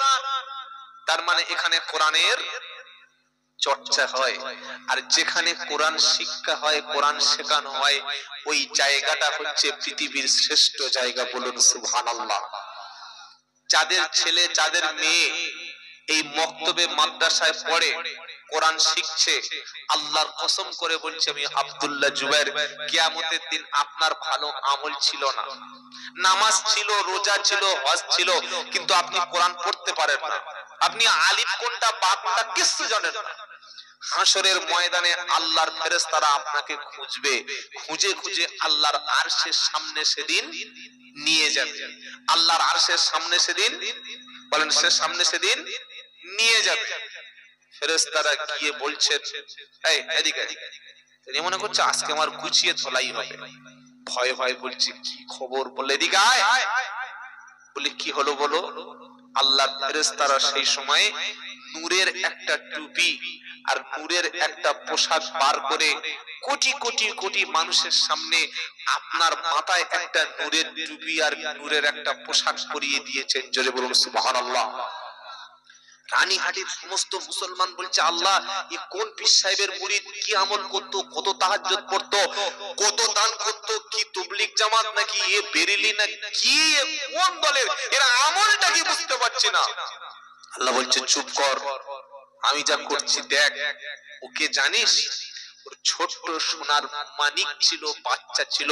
ওই বাচ্চাকে ও নিজে কোরআন জানতো না, ও নিজে কোরআন পড়তে পারতো না, কিন্তু কোরআনকে ভালোবেসে নিজের ছোট্ট সোনা মানিক ছেলের মধ্যে, ছেলে যাতে মেয়ে যাতে কোরআন শিখতে পারে, কোরআনের মক্তবে দিয়ে ওকে কোরআন শিক্ষা করিয়ে নামাজি বানিয়েছিল। যে ছেলের যে মেয়ের মধ্যে কোরআন ছিল, আমি আল্লাহ কোরআন ওয়ালার বাপ আর মায়ের মাথায় আজকের জান্নাতের আরশের সামনে জান্নাতে যাওয়ার আগে নূরের টুপি আর নূরের একটা জুব্বা পরিয়ে দিলাম। জোরে বলুন সুবহানাল্লাহ। আল্লাহর কসম, কিয়ামতের দিন নূরের জুব্বা নূরের টুপি সেদিন আল্লাহ তাদের পরিয়ে দেবে যাদের ছেলেগুলি যাদের মেয়েগুলি এখানে এসে কোরআন শিখছে, যাদের বাচ্চাগুলি নামাজ শিখছে। আমি আব্দুল্লাহ জুবাইর পা দুটো ধরে বলে যাচ্ছি, আপনি যদি এখনো কোরআন না পড়তে পারেন লজ্জার কিছু নয়। যোগ্য ইমাম আপনাদের এখানে আছেন, মাগরিবের পরে এশার পরে ফজরের পরে যে কোনো একটা করে টাইমে অন্তত আপনি ইমাম সাহেবের কাছে দেখা করে বলুন, হুজুর আমার ছেলে পড়ছে, মেয়ে পড়ছে, আমার বয়স 42, 45, 50, আমি কোরআন জানি না, হুজুর আপনার কাছে কোরআনের ছাত্র হতে যাই। আলিফ দিয়ে কোরআনের নুরানি কায়দা নিয়ে বসে যান, শিখতে শিখতে 6 মাস লাগুক, 3 বছর লাগুক, 5 বছর লাগুক, ওই কোরআন শিখতে শিখতে যদি কবরে যান, কবরের ফেরেশতারা প্রশ্ন আটকাবে না। কিয়ামতের দিন কোরআন ওয়ালাদের দলে হয়ে নবী, সিদ্দিক, শহীদদের সাথে, কোরআন প্রেমিকদের সাথে আল্লাহ জান্নাতে জায়গা দেবে। জোরে বলো, এটা বিশ্বাস হয়? যেমন বিশ্বাস হয়, কথা মনে থাকবে ইনশাআল্লাহ। অনেকে বলছে হুজুর বুড়ো হয়ে গেছি, এখন আর হবে? আল্লাহ শোনাচ্ছে, ওয়ালাকাদ, এই কথাটা বলে শেষ করে দিই, আর কথা বলবো না, 12:30 বাজতে গেছে। ওয়ালাকাদ ইয়াসসারনাল কুরআনা লিযিকরি ফাহাল মিন মুদ্দাকির। আর আল্লাহ পাক শোনাচ্ছে, আমি আল্লাহ কোরআন শিক্ষা করাকে এত সহজ করে দিয়েছি, কোরআন শিক্ষা করা, কোরআন বোঝাকে সহজ করে দিয়েছি। কে আছো এসো, কোরআন থেকে তোমরা শিক্ষা গ্রহণ করবে। রানীঘাটের মুসলমান, প্রতাপপুরের মুসলমান যারা কোরআন পড়তে পারি না, নিয়ত করছি আজকের রব্বানা কোরআন শিখতে শিখতে কোরআনের ছাত্র হয়ে তবে কবরে যাব ইনশাআল্লাহ। জোরে বলুন, আরো জোরে বলুন ইনশাআল্লাহ। নিয়ত করুন, যদি একটা পৃষ্ঠা কায়দাও পড়ে কবরে যান, কবরের হিসাবটা মাদ্রাসার ছাত্রদের মতো সহজ হবে। আল্লাহ বলবে, ফেরেশতারা ওকে মারিস না, ও বুড়ো বয়সে ভুল বুঝতে পেরে কোরআন শিখতে শিখতে কবরে এসেছে, ওর নামটা কোরআন ওয়ালাদের খাতায় লিখে নে। আর যার নামটা কোরআন ওয়ালার খাতায় থাকবে, ও কখনো জাহান্নামে যাবে না। বললে হুজুর নমুনা, নবী বললেন কিয়ামতের দিন রোজা মানুষকে সুপারিশ করবে, আর কোরআন মানুষকে সুপারিশ করবে। যেদিন কেউ কাউকে পাশে পাবে না। দুনিয়াতে আমরা অনেক হুজুরকে মুরগি খাওয়াই, খাই না? বড় বড় মুরগি ধরে ইলিশ খাওয়াই, মিষ্টি খাওয়াই, অনেক মহব্বত করি, মনে করি ইনি ইনশাআল্লাহ আমাকে জাহান্নাম থেকে বাঁচিয়ে দেবে, ইনি আমাকে নিয়ে জান্নাতে চলে যাবে।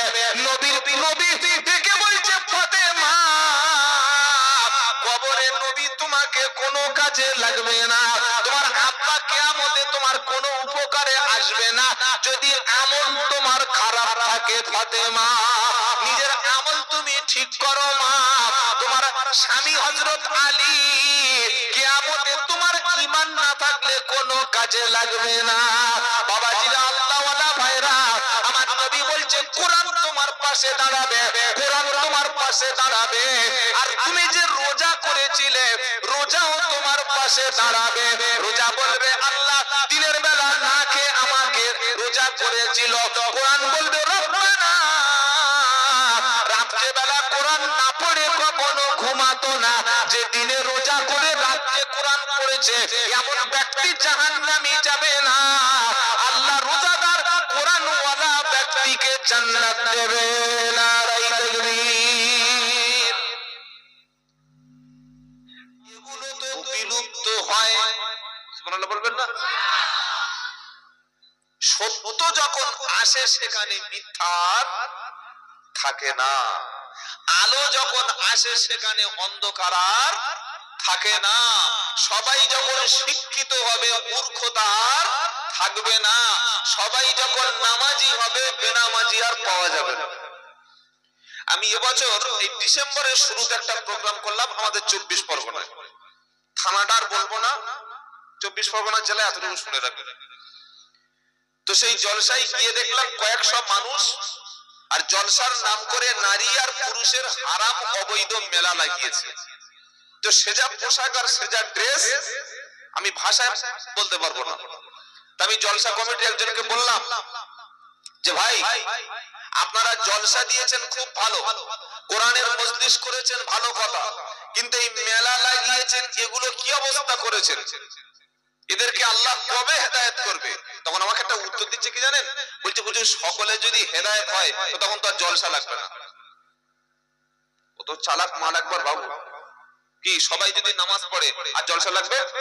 সবাই যদি কোরআন পড়তে জানে আর ইমাম সাহেব লাগবে? সকলে যদি দাড়ি রাখে আর কোনোদিন কারোর কাছে গিয়ে কোরআনের কথা বলতে হবে? সকলে যদি মদ ছেড়ে দেয় আর ধর্মসভা লাগবে? বা ভালো কথা আপনি বলেছেন, খুব চালাক মাল। জাতে মাতাল হলে কি হবে, তালে ঠিক আছে। কি বললেন? ও জাতে মাতাল কিন্তু তালে ঠিক আছে।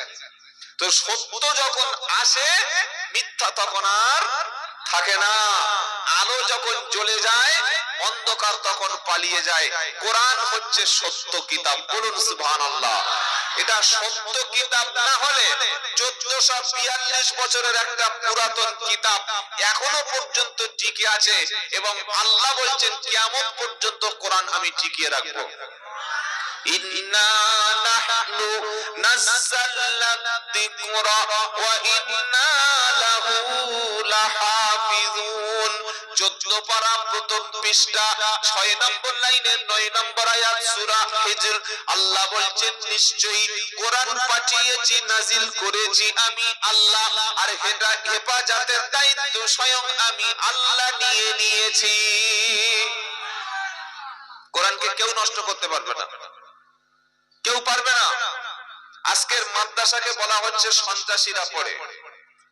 গত 3 দিন আগে আমাদের এই বাংলার একজন নেত্রী, নাম বলবো না, যারা নিশ্চয়ই পেপার পত্রিকা পড়েন খবর পেয়েছেন, একজন এমএলএ অর্থাৎ মেম্বার লেজিসলেটিভ পাওয়ার যার রয়েছে, অ্যাসেম্বলি ক্ষমতা যার রয়েছে, অর্থাৎ যিনি বিধায়ক, তিনি বলছেন মাদ্রাসা থেকে জঙ্গি উৎপন্ন হয়, মাদ্রাসা থেকে সন্ত্রাসী বার হয়। এই কথাটা ঠিক বলেছিলেন বুদ্ধদেব ভট্টাচার্য, তবে তিনি আজকে নাই, নাকি আছে? আছে, বেঁচে আছে নাকি চলে গেছে? তো এই কথাটা শুধু তার একার কথা নয়, সমাজের লক্ষ লক্ষ মানুষ, বিশেষ করে যারা টেলিভিশন বেশি দেখে এবং টেলিভিশনের খবরটা আল্লাহর কোরআনের মতো সত্য বলে মনে করে, পেপার পত্রিকার খবর দেখে আর নবীর হাদিস বুখারী শরীফের মতো সত্য মনে করে। পেপার বলেছে, আনন্দবাজার বলেছে, বর্তমান বলেছে, অন্য একটা পত্রিকায় বলেছে, মানে নবীর হাদিসের মতো সত্য। একটা আলেম সারাদিন চিল্লে কোরআন হাদিস বলে গেলে কি বললেন, আর পেপারে, এই পেপারে লিখেছে। তো যারা সাংবাদিক 100-র মধ্যে 90 তো ভুয়ো খবর লিখে চলে যায়। কি বুঝতে পারলেন? যদি সত্যিকার অর্থে মাদ্রাসাতে জঙ্গি আর জেহাদি বা তালিবানি তৈরি হতো, তাহলে বিশ্বের বড় বড় যত জঙ্গি হামলাগুলি, এই হামলার পিছনে যুক্ত ছিল কারা? ইহুদি এবং খ্রিস্টানদের বড় বড় এজেন্ট। এই যে আইএসআই জঙ্গি বলে একটা নাম শুনেছেন, যারা কলেমার পতাকা ব্যবহার করত আর আল্লাহু আকবার বলে মানুষ খুন করত, এই জঙ্গি সংগঠনটা ইহুদিদের তৈরি করা। গত 1 সপ্তাহে সেটা প্রকাশ হয়েছে। আপনি ভাবতে পারছেন?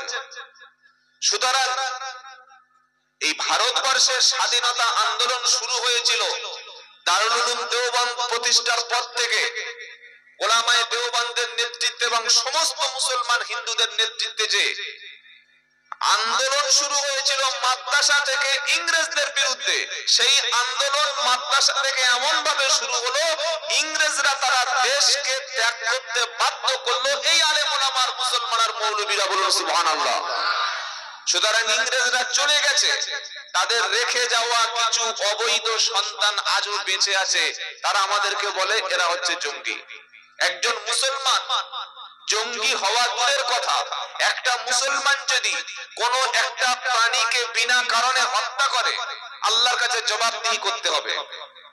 আপনি আপনার ভাইয়ের সম্মান নষ্ট করতে পারেন না, আপনি একজন মানুষকে খুন করতে পারেন না, আপনি একজন মানুষকে গালি দিতে পারেন না, আপনি একটা মানুষকে বদদোয়া করতে পারেন না, আপনি একটা মানুষের মৃত্যু কামনা করতে পারেন না।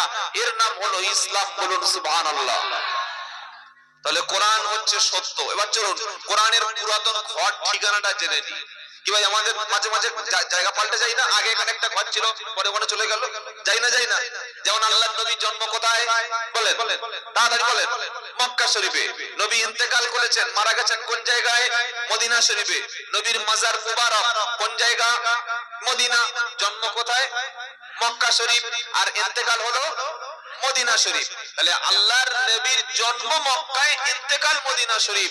কোরআনুল কারীম ছিল কোথায় আর এলো কোথায়? ছিল কোথায়? বাল হুয়া কুরআনুম মাজিদ ফি লাওহিন মাহফুজ।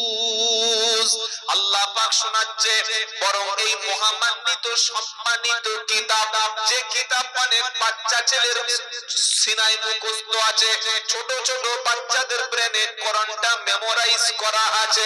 এই কোরআনের আদি ঠিকানা হলো লাওহে মাহফুজ, যেটা সুরক্ষিত জায়গা, যেখানে আল্লাহ রাব্বুল আলামিনের রহমতের দৃষ্টিতে তাকায়। ওটাই ছিল কোরআনের পুরাতন ঘর। আসলো পৃথিবীতে কতদিন সময় লাগলো? 22 বছর 8 মাস 14 দিন, মানে 23 বছর।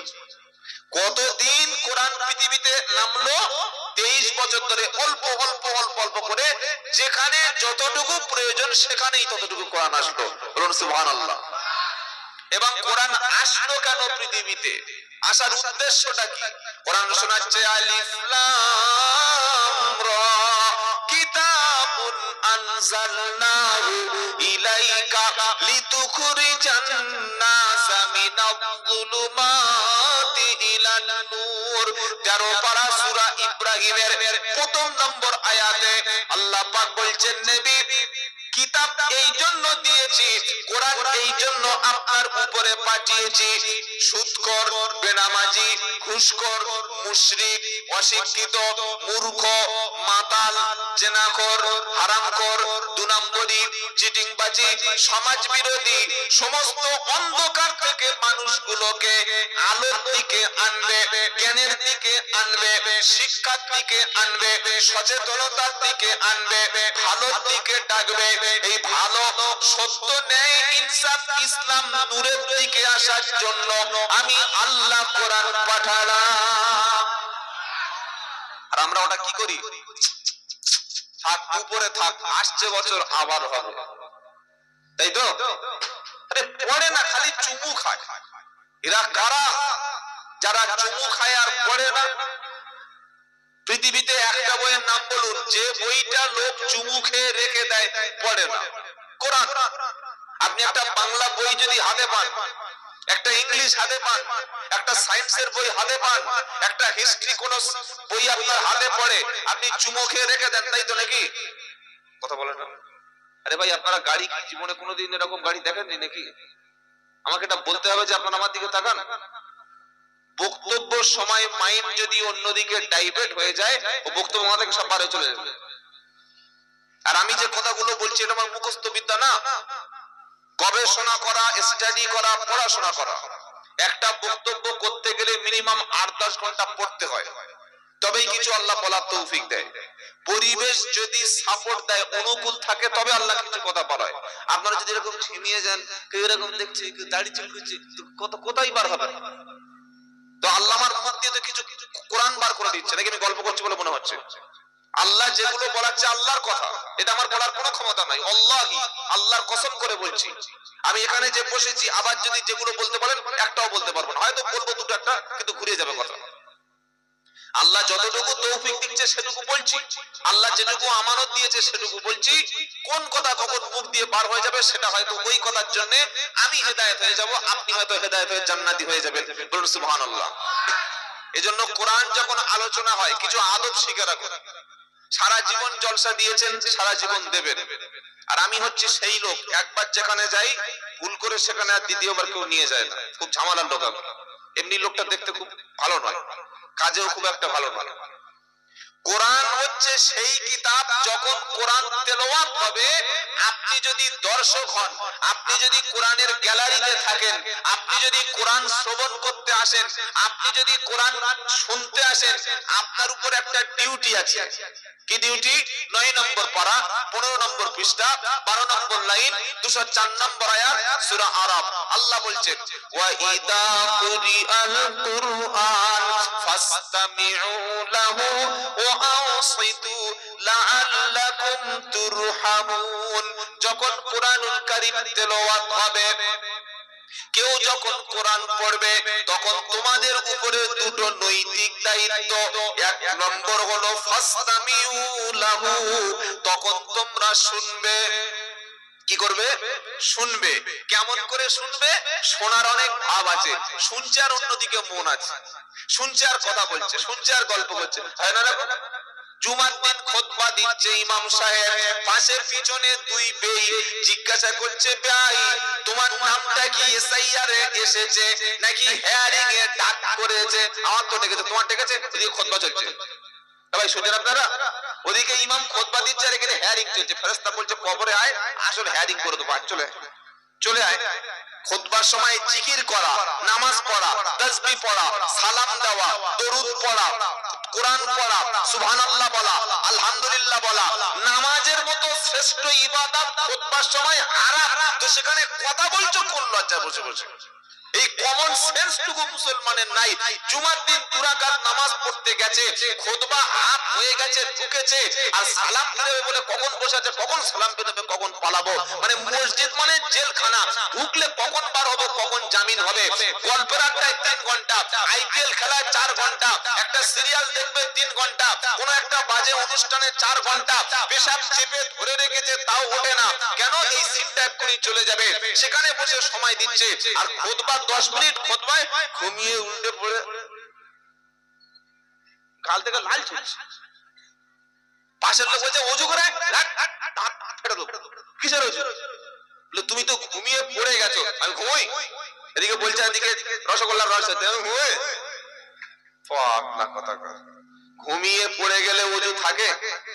বলেন, ঘুমিয়ে পড়ে গেলে ওযু থাকে? আপনি যদি ভালো করে শুনে নিন, আলেমদের জিজ্ঞাসা করবেন। আমি প্রথমে বলেছি আমার কথা শুনবেন না, আমার কথাগুলো যেগুলো মানার আগে, সকালে আমল করার আগে 5টা আলেমের, বড় বড় আলেমদের ফোন করবেন যে বলে গেছে এটা মানবো কি মানবো না। যা বললাম আর সুবহানাল্লাহ, ও লোক লাইনে লোকাবে না। এরকম আপনি ঘুমাচ্ছেন এরকম একদম বসে, ওযু ভাঙবে? কি বলছে? এরকম চুপচাপ বসে আছেন চোখ বন্ধ করে, ওযু আছে, কিন্তু যেই এদিকে কি হলো, সেন্সলেস, আপনার মাথার মধ্যে ঘুমের তন্দ্রা এসে গেল, তখনই ওযুটা নষ্ট হয়ে গেল। এজন্য জুমার দিনে গিয়ে চুপ করে বসে থেকে খুতবা শোনা ওয়াজিব।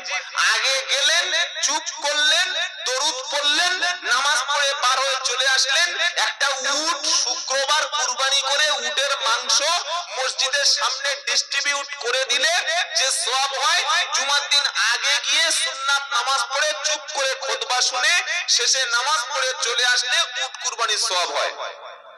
সুবহানাল্লাহ এখন বলার দরকার নেই, উট কুরবানি করে তারপর সুবহানাল্লাহ বলবেন। বলুন সুবহানাল্লাহ। তাহলে যদি ঘুমিয়ে পড়ে যান, ওযু চলে গেল, ঘুমিয়ে পড়ে গেল, ওযু চলে গেল, আর ওই ওযুতে উঠে আল্লাহু আকবার, বাড়ি এসে বউকে বলছে এত চেয়েছি তো মাল নাই। ফেরেশতা বলছে চেয়েছো যখন, তখন তোমার ওযু নাই। কি ওযু ছাড়া? পরীক্ষা দিয়েছে, রেজিস্ট্রেশন নাম্বার লেখে নাই, আর কোন রোল নাম্বার লেখে নাই, খাতা থেকে নাম্বার পাওয়া যাবে? আরে হ্যাঁ না বলছেন না কেন? পরীক্ষায় রেজিস্ট্রেশন নাম্বার লেখে নাই, কোন নাম নেই, কোন আইডেন্টিটি নাই, তো মাস্টাররা নাম্বার দেবে কি দেখে? তোমার হাতের লেখা দেখে? তুমি যে নামাজটা পড়েছো, নামাজের জন্য ওযু মাস্ট। মনে থাকবে ইনশাআল্লাহ। আল্লাহ তৌফিক দিক সকলে বলুন আল্লাহুম্মা আমিন। বাবাজিরা, আল্লাহর ভাইরা, 2 নম্বর হলো কোরআন যখন তেলাওয়াত করবে, কেউ কোরআন পড়বে, কোন জায়গায় কোরআন আলোচনা হচ্ছে, কোরআনের তর্জমা চলছে, কোরআনের ব্যাখ্যা চলছে, আপনি ঈমানদার, আপনার ডিউটিটা কি সেটা কোরআন বলছে কি, ওয়া ইদা কুদিআল কুরআন ফাসতামিউ লাহু ওয়া আনসিতু লাআল্লাকুম তুরহামুন। যখন কোরআনুল কারীম তেলাওয়াত হবে তুমি চুপ থাকবে, ডিস্টার্ব করবে না, শব্দ করবে না, কোনো প্রবলেম করবে না, চুপ থাকবে এবং অ্যাটেনশন দিয়ে শুনবে, ধীর স্থির ভাবে শুনবে। আশা করা যায় লাআল্লাকুম তুরহামুন, আল্লাহর রহমতটা তোমার উপরে নাজিল হবে। তুমি যদি কোরআন শোনো, তুমি যদি কোরআন পড়ো, তোমার ঈমান কিন্তু বেড়ে যাবে। ইন্নামাল মুমিনুনাল্লাযীনা ইযা যুকিরাল্লাহু ওয়াজিলাত কুলুবুহুম ওয়া ইযা তুলিয়াত আলাইহিম আয়াতুহু যাদাতুহুম ঈমানা। 9 পারা 16 পৃষ্ঠা 5 নম্বর লাইনে 2 নম্বর আয়াত সূরা আনফাল।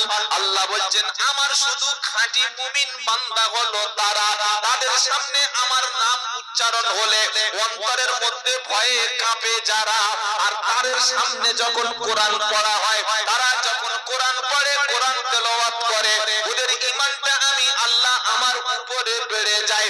ঈমান যখন বেড়ে যায়, আল্লাহর উপরে ভরসা তখন রেখে দেয়। ওরা কখনো নামাজ কাজা করে না, মাল যা কামাই করে একা শুধু বউ বাচ্চা নিয়ে খায় না, আর অন্যান্য সবাইকে দিয়ে খায়। এমন কাজ করে যারা, কোরআন শোনাচ্ছে উলাইকা হুমুল মুমিনুনা হাক্কা, ওরাই হলো খাঁটি মুমিন, ওরা খাঁটি ঈমানদার। সুবহানাল্লাহ বলুন। কোরআন শুনেছি সারা জীবন, জলসায় বক্তা কোরআন হাত দিয়ে কানে 2 ঘন্টা 3 ঘন্টা বলে গেছে। মসজিদে কোরআন শুনেছি, বাড়িতে কোরআন শুনেছি, খতম তারাবিতে কোরআন শুনেছি। 40 বছর জলসা শুনে 1 ইঞ্চি দাড়ি যদি না পার হয়, 20 বছর মসজিদে তারাবি শুনে এখনো হাঁটুর নিচে যদি কাপড় না নামে, 20 বছর মসজিদে কোরআন শুনে এখনো টুপি মাথায় দিতে যদি লজ্জা হয়, 15 বছর জলসা শুনে ফজরের সময় কোমরে যদি লুঙ্গি খুলে পড়ে যায়, তাহলে ঈমান আছে? নেই বলা যাবে না, ওই হালকা জ্বলছে, দিপ দিপ দিপ দিপ, ও যে কোনো মুহূর্তে নিভে যাবে। কোরআন শুনলে ঈমান বাড়বে, আল্লাহ বলছে, আমার কথা না। সূরা আনফাল 2 নম্বর একদম আয়াত।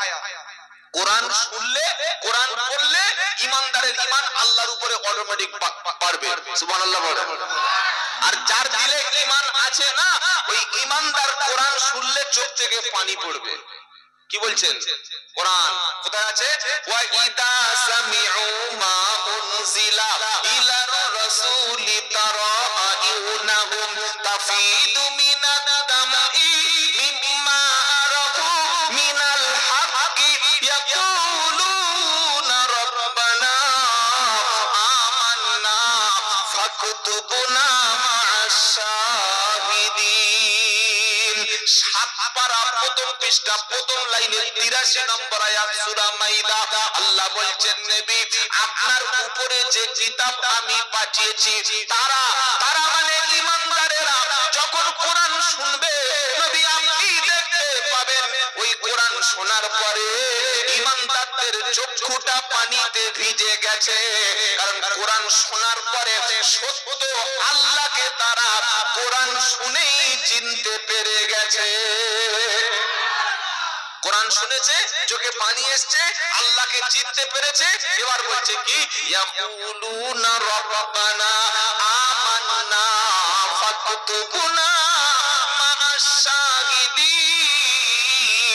আল্লাহ আমাদের নামটাকে মুসলমানের দলে সাক্ষী দাতা হিসাবে মুসলমানের দলে নামটা লিখে নিন। বলুন সুবহানাল্লাহ।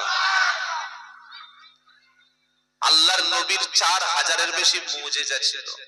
মুসা নবীর মুজিজা মানে কি? মুজিজা শব্দের অর্থ হচ্ছে যেটা অলৌকিক, মানুষ যেটা পারে না, সাধারণ মানুষের দ্বারা যেটা ইম্পসিবল, সেইটা আল্লাহ নবীদের দ্বারাই করিয়ে নেয়। এক্সট্রা অর্ডিনারি পাওয়ার ভাই আল্লাহ এমন একটা অসাধারণ ক্ষমতা আল্লাহ নবীদের দেন যেটা পৃথিবীর কেউ পারে না, কিন্তু নবীদের দ্বারাই আল্লাহ করিয়ে নেন। তার নাম কি? তার নাম বলেন কি? মুজিজা। যেমন মুসা নবী একটা লাঠি নিয়ে ঘুরতেন, ছাগলের খাওয়াতেন পাতা পেড়ে। পাহাড়ে, পাহাড় তো সমতল নয়, চড়াই উতরাই পথ, পাহাড়ের উপরে উঠতে গেলে লাঠির উপরে ভর করে উঠতে হয়। আবার ওই লাঠিটা জমিনে ছুঁড়ে ফেলে দিলে, এগুলো গল্প না কোরআন, সূরা তোহায় আছে। নবী সুলাইমান আলাইহিস সালাম, যেমন আমি এসেছি আমার বাড়ি থেকে প্রায় 130-40 কিলোমিটার রাস্তা, প্রায় 4 ঘন্টা রাস্তা, কিন্তু এই রাস্তা যদি আমি হেলিকপ্টারে আসতাম আমাকে হয়তো 20 মিনিট বা 30 মিনিটে লাগবে, তাই না ভাই? প্লেনে গেলে হয়তো 4-5 মিনিটে লেগে যাবে, যেরকম গতি থাকবে। তো সুলাইমান আলাইহিস সালামের আল্লাহ একটা স্পেশাল বাহন দিয়েছিল যেটা রকেটের মতো, এত দ্রুত গতি সম্পন্ন, 1 মাসের রাস্তা তিনি সকাল থেকে দুপুর পর্যন্ত পৌঁছে যেতেন। সুবহানাল্লাহ বলেন। এটা সুলাইমান নবীর মুজিজা ছিল। দাউদ নবী লোহার কোন একটা সরঞ্জাম, লোহার কোন একটা বস্তু হাত দিলে নরম হয়ে যেত, ওটা নিয়ে তিনি লোহার সামগ্রী তৈরি করতে পারতেন। দাউদ নবীর মুজিজা ছিল। নবী ঈসা আলাইহিস সালাম অন্ধ, ফুল ব্লাইন্ড, মায়ের পেট থেকে অন্ধ হয়েছে, চোখে দেখতে পায় না, চোখে হাত দিচ্ছেন আর বলছেন কুম বিইজনিল্লাহ, তো কুম বিইজনিল্লাহ, আল্লাহর হুকুমে চোখ সুস্থ হয়ে যেত, চক্ষু দৃষ্টি সম্পন্ন হয়ে যেত। সুবহানাল্লাহ বলেন। কবরের সামনে ঈসা নবী গিয়ে বলতেন কবরবাসী উঠে পড়ো, আল্লাহর নির্দেশে উঠে পড়তেন। আপনি যদি বলেন আমার আব্বা মরে গেছে, আব্বা একটু ওঠো দেখা করবো, উঠবে নাকি? কি বললেন?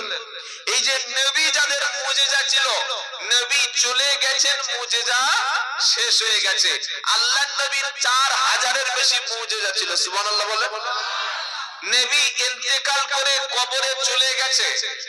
নবী সাল্লাল্লাহু আলাইহি সাল্লাম অন্যান্য নবীর সব মুজিজা মানে এক্সট্রা অর্ডিনারি পাওয়ার, অসাধারণ অলৌকিক ক্ষমতা শেষ হয়ে গেছে, কিন্তু আল্লাহর নবী সাল্লাল্লাহু আলাইহি সাল্লামের একটা মুজিজা এখনো আছে, আর কিয়ামত পর্যন্ত সেই মুজিজা চলবে। তার নাম হচ্ছে কোরআন। জোরে বলুন, আরো জোরে বলুন। ছাড়বো না কোরআন, ছাড়বো না হিন্দুস্তান, জন্মভূমির ভালোবাসি, এটাই মোদের ঈমান। আমাদের বলা হচ্ছে যে তোরা পাকিস্তানে চলে যাও। কোথায় চলে যাবে? আচ্ছা, পাকিস্তানে যদি আমরা যাব তাহলে আমরা এদেশে স্বাধীন কেন করেছিলাম? সে সময় অপশন ছিল পাকিস্তানে যাওয়ার, আমরা যাই নাই। আমরা এদেশের ভালোবেসে আছি, যদি মরি তো এখানেই মরবো, আর বাঁচি তো নাকি বাংলাদেশ টাংলাদেশ যার ইচ্ছা, পাকিস্তান যার ইচ্ছা আছে। আপনাদের কি বুঝলেন? যারা বলছে বাংলাদেশ পাকিস্তানে চলে যা, হিসাব করলে দেখতে পাওয়া যাবে সেই লোকগুলো হয়তো পিঠে জামাটা খুললে কাঁটা তারের দাগ আছে। হ্যাঁ, এবং তারা স্বীকার করেছে। তারা বলে আমার মা 1964-তে বরিশাল থেকে এসেছে, আমার বাপ 1988-তে নোয়াখালী থেকে এসেছে, আমার দাদু 1975-এ আপনার খুলনা থেকে এসেছে। তো তাদের পিঠে কাঁটা তারের দাগ আছে। কি বুঝলেন? আর আমরা যারা এদেশের বৈধ নাগরিক, একটা নাগরিককে যদি এসআইআর থেকে হোক হিন্দু হোক মুসলমান, একটা নাগরিককে অবৈধভাবে যদি বাদ দেয়, আর বাদ যদি দেয় নির্বাচন কমিশন ষড়যন্ত্র করে, মনে রাখবেন এটা গুজরাট, এটা ইউপি, এটা অসম না, এটা বাংলা, বাঙালির লড়াই। এখানে হিন্দু মুসলমান ভাই ভাইয়ের মতো থাকে। হিন্দুর জন্য মুসলমানও আজ রক্ত দিচ্ছে, মুসলমানের বিপদে হিন্দুরা পাশে দাঁড়াচ্ছে। দাঁড়াচ্ছে না? দাঁড়ায় না? এর নাম হচ্ছে বাংলা। কোন একজন হিন্দু কিংবা মুসলমানের নাম যদি বাদ পড়ে, 10 কোটি মানুষ রেডি হয়ে আছে বাংলায়। কিসের জন্য? যে ষড়যন্ত্র করে প্রকৃত ভারতীয় নাগরিক হোক হিন্দু হোক মুসলমান, বাঙালিদের যদি বাদ দেওয়া হয়, আমরা সেদিন কাগজ নয়, সেদিন কিন্তু রাস্তায় আমাদের কথা বলতে হবে। কি বলছে? কথা বুঝতে পেরেছেন? সেই লড়াইয়ের জন্য আমাদের প্রস্তুতি নিতে হবে। শুধু মসজিদে বসে সুবহানাল্লাহ সুবহানাল্লাহ জিকির করলাম, ইল্লাল্লাহ করলাম, মাঝে মাঝে দরুদ শরীফ পড়লাম, আর মাথায় পাগড়ি দিয়ে সল্লু আল্লাহ পড়ে দিলাম, মনে করলাম রাসূলের উম্মত হয়ে গেলাম। শুধু মিষ্টি খাচ্ছে আর বলছে খাওয়ার শেষে মিষ্টি খাওয়া সুন্নাত, খাওয়ার শেষে মিষ্টি খাওয়া সুন্নাত টুপ করে শিখে নিলেন। আল্লাহর নবী উহুদের ময়দানে যে দন্দন মোবারক শহীদ হয়েছিলেন, দাঁত ভাঙার সুন্নাতটা কবে আদায় করবেন বলুন? তাই কবি বলছে, সুন্নাত নয় শুধু দাওয়াতেরই মেহমান, সুন্নাত নয় শুধু খাওয়ার শেষে মধুপান, আরো কিছু সুন্নাত আছে তুমি জানো কি? জানলেও জীবনে কখনো তা মানো কি? সুন্নাত নয় শুধু দাওয়াতেরই মেহমান, সুন্নাত নয় শুধু খাওয়ার শেষে মধুপান, আরো কিছু সুন্নাত আছে তুমি জানো কি? জানলেও জীবনে কখনো তা মানো কি? সুন্নাত নয় শুধু মেষ চরাতে যাওয়া, আরো সুন্নাত হলো ওহদের পাথর খাওয়া। নারায়ে তাকবীর। বলছে ছাগলের দড়ি দিয়ে যাস না। বললে কেন? বললে আল্লাহর নবী ছাগল চড়িয়েছিল তাই, মেয়েদের হাদিস। কি বুঝলেন? তো হাদিসটা ফুটফুট করে বলে দিলেন। এবার আল্লাহর নবী যে পাথর খেয়েছিলেন উহুদে, বললে হুজুর ওই লাইনে আমি নাই, ওটা তোমরা যাও। কি বুঝলেন? আমরা গোশ খাবো, মুসলমানি দেব, খানা হবে, মিলাদ হবে, ইয়া রাসূল সালামু আলাইকা, মাঝে মাঝে দরুদ হবে, আর এই শবে বরাতে এক বছরের ট্যাক্স তো কেটে নিয়েছি, ইনশাআল্লাহ সব ঠিক হয়ে গেছে। মারামারির দিক থেকে জেল জরিমানা জুলুম ওগুলো আলেম ওলামারা তোমরা যাও, আমরা তোমাদের পিছনে আছি। এরকম হলে হবে নাকি? বলেন এরকম হলে হবে? হাক্কানি আলেম ওলামা আল্লাহ ওয়ালাদের নেতৃত্বে সোহবতে এবং সৎ ব্যক্তিদের নেতৃত্বে সোহবতে ছিলাম, আছি এবং ভবিষ্যতে বলি ইনশাআল্লাহ। এই জীবনটা শেষ জীবন নয়। আমাদের মুসলমান যারা আমরা বিশ্বাস করি, একটা হচ্ছে দুনিয়া, আরেকটি হলো আখিরাত। একটা হলো ইহকাল, আর একটা হলো পরকাল। এই জীবনে মৃত্যু আছে, পরকালে মরণ নাই। এ জীবনে কষ্ট আছে, পরকালে ঈমান নিয়ে মরলে কষ্ট নাই। এ জীবনে বিপদে পড়লে মানুষ আসবে, আখিরাতে বিপদে পড়লে বাপ ছেলের নাই। স্ত্রী তার স্বামীর নয়, ভাই তার ভাইয়ের নয়, বোন তার ভাইয়ের নয়, বাপ তার কলিজার টুকরা সন্তান না। মা সেদিন সন্তানকে ফেলে দেবে। ওই রকম কঠিন পরিস্থিতিতে বেঁচে থাকার জন্য আমাদের ভরসা করতে হবে আল্লাহর উপরে, আর আমাদের ঈমান এবং আমল পাহাড়ের মতো ঈমান আমাদের মজবুত রাখতে হবে। রাখতে বলুন ইনশাআল্লাহ, বলুন ইনশাআল্লাহ। তাহলে কোরআনুল কারীম থেকে কয়েকটা কথা আপনাদের শোনাচ্ছিলাম। কোরআন কার কিতাব? আল্লাহর বাণী। বলেন কার কিতাব? আল্লাহর কথা। এখানে আমি এসে অত্যন্ত খুশি হলাম এবং খুব আনন্দিত, আলহামদুলিল্লাহ। আমি তাই শরীফুল ভাইকে আর অন্যান্য ভাইদের বলছিলাম যে যেখানে আমাকে বসালেন, এটা হচ্ছে একটা মক্তব, এটা হচ্ছে মাদ্রাসা। পৃথিবীর জমিনে সবচাইতে শ্রেষ্ঠ ব্যক্তি কারা? আল্লাহর নবীর রেফারেন্স আপনাকে দিতে হবে। আপনি বলবেন মাস্টার, ডাক্তার, ইঞ্জিনিয়ার, প্রফেসর, রাজনীতিবিদ, নোবেল যারা পুরস্কার পেয়েছে তারা, শিক্ষিত, জ্ঞানীগুণী, আপনারা বিভিন্ন দক্ষতা সম্পন্ন বুদ্ধিজীবী, অনেক নাম আপনারা বলতে পারেন, এটা আপনাদের বলার অধিকার আছে। কিন্তু আল্লাহর নবী সবচাইতে শ্রেষ্ঠ মানুষ হিসাবে কাদেরকে বিবেচনা করেছেন, কাদেরকে সিলেক্টেড করে গিয়েছেন যে এরা সিলেক্ট কারা? খায়রুকুম মান তাআল্লামাল কুরআনা ওয়া আল্লামাহু। আমার নবী বলেন তোমাদের মধ্যে সবচাইতে শ্রেষ্ঠ ব্যক্তি হলো তারা, সবচাইতে উত্তমতম, উত্তম তরওয়ার উত্তমতম, তিনটে কথা। সবচাইতে তোমাদের মধ্যে উত্তমতম ব্যক্তি হলো তারা কারা?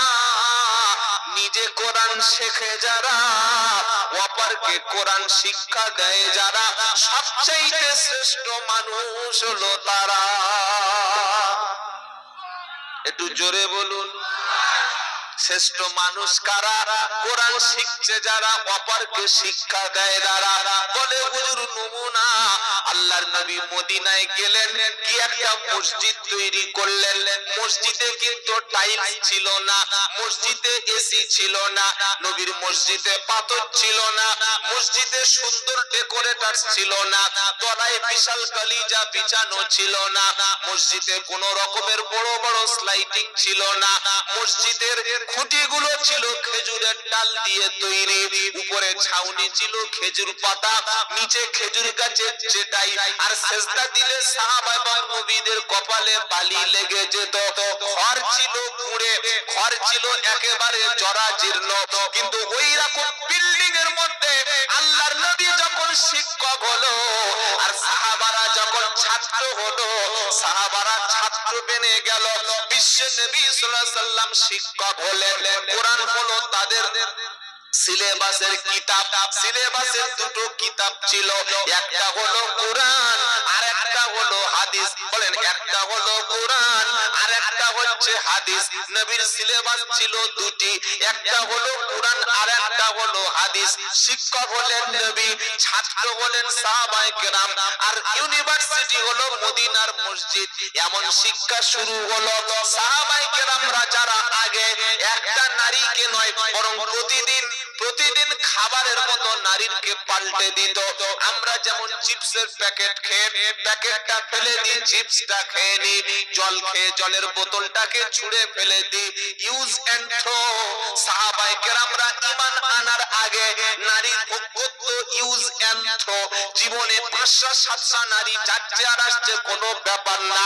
ওই সাহাবারা নবীর সামনে যখন কোরআন নিয়ে ছাত্র হয়ে গেল, ওরা এমন ভালো মানুষ হয়ে গেল, সারা রাত একটা নারী কোন মুসলমানের ঘরে থাকলে নারীর জান মাল সতীত্ব সংগ্রামের নিরাপত্তা দেওয়ার জন্য সাহাবারা নারীকে ঘরের মধ্যে রেখে নিজে বাইরে দাঁড়িয়ে পাহারা দিত, অন্য কোন কাপুরুষ নারীর ইজ্জত যেন নষ্ট না করতে পারে।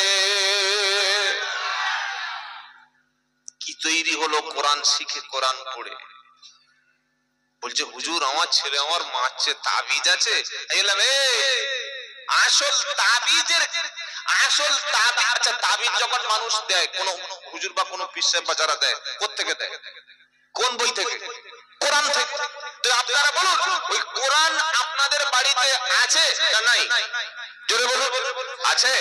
যিনি তাবিজ দিচ্ছেন, আমরা যারা তাবিজ নিচ্ছি, কোরআন থেকে কপি করছি। কেউ লিখছে, কেউ জেরক্স করছে, কেউ মাইক্রো করছে, করছে কি করে না? করছে। তো সেইটা আপনার গলায় ঝুলাচ্ছেন, আর আসল কিতাবটা যার থেকে নকল হচ্ছে সেটাই পড়ে আছে, আপনি সেটা পড়ছেন না। এই কোরআন পড়ে যে সাহাবায়ে কেরামরা যারা মক্কায় যে মুসলমানগুলি, অসংখ্য মুসলমান মাতাল ছিল, মাতলামি করত, তারা মুসলমান হয়ে কোরআন পড়ে মদ যখন ছেড়ে দিল, মদের আয়াত যখন চলে এলো, মদ খাওয়া দূরের কথা, মুসলমান কোন নেশার সঙ্গে আর ইনভলভ ছিল না। মুসলমানের ছেলে মদকে বাড়িতে এসে বউকে রাত্রেবেলা দুমদাম চালাচ্ছে, নিজের ভাইকে মারছে, তখন বউ সহ্য করতে না পেরে ইমাম সাহেবের কাছে গিয়ে বলছে, হুজুর আমার স্বামীকে বশ করার কোনো একটা ব্যবস্থা করো, আমার স্বামীকে ঠিক করে দাও।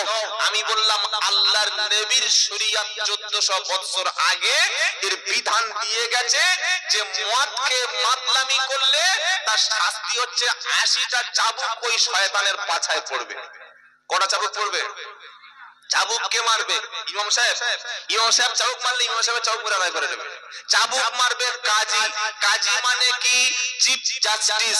চিফ জাস্টিস কে হাইকোর্ট অথবা সুপ্রিম কোর্টের বিচারপতি, পঞ্চায়েতের প্রধান, অঞ্চল সভাপতি কিংবা ডিস্ট্রিক্ট ম্যাজিস্ট্রেট। এখন যারাই মদ খোরের বিচার করবে তারা তো পার্টিতে নিজেরাই মদ খায়, কি বলছি কথা বুঝতে পারছেন না? অনেক শিক্ষিত ডাক্তার, শিক্ষিত মাস্টার, অনেক পণ্ডিত, অনেক বিচারপতি, ইভেন পুলিশ অফিসার, অবসরপ্রাপ্ত বা বর্তমান চাকরিতে আছে, প্রচুর এই লাইনের লোক আছে যারা দীঘায় গেলে, ছুটিতে বেড়াতে গেলে, 1 জানুয়ারি বা 25 ডিসেম্বর কোন একটা অকেশন আসলে তারা অফিস থেকে বার হয়ে গিয়ে মদ খেয়ে নারী নিয়ে ফুর্তি করে। তারা আমাদের বিচার করবে?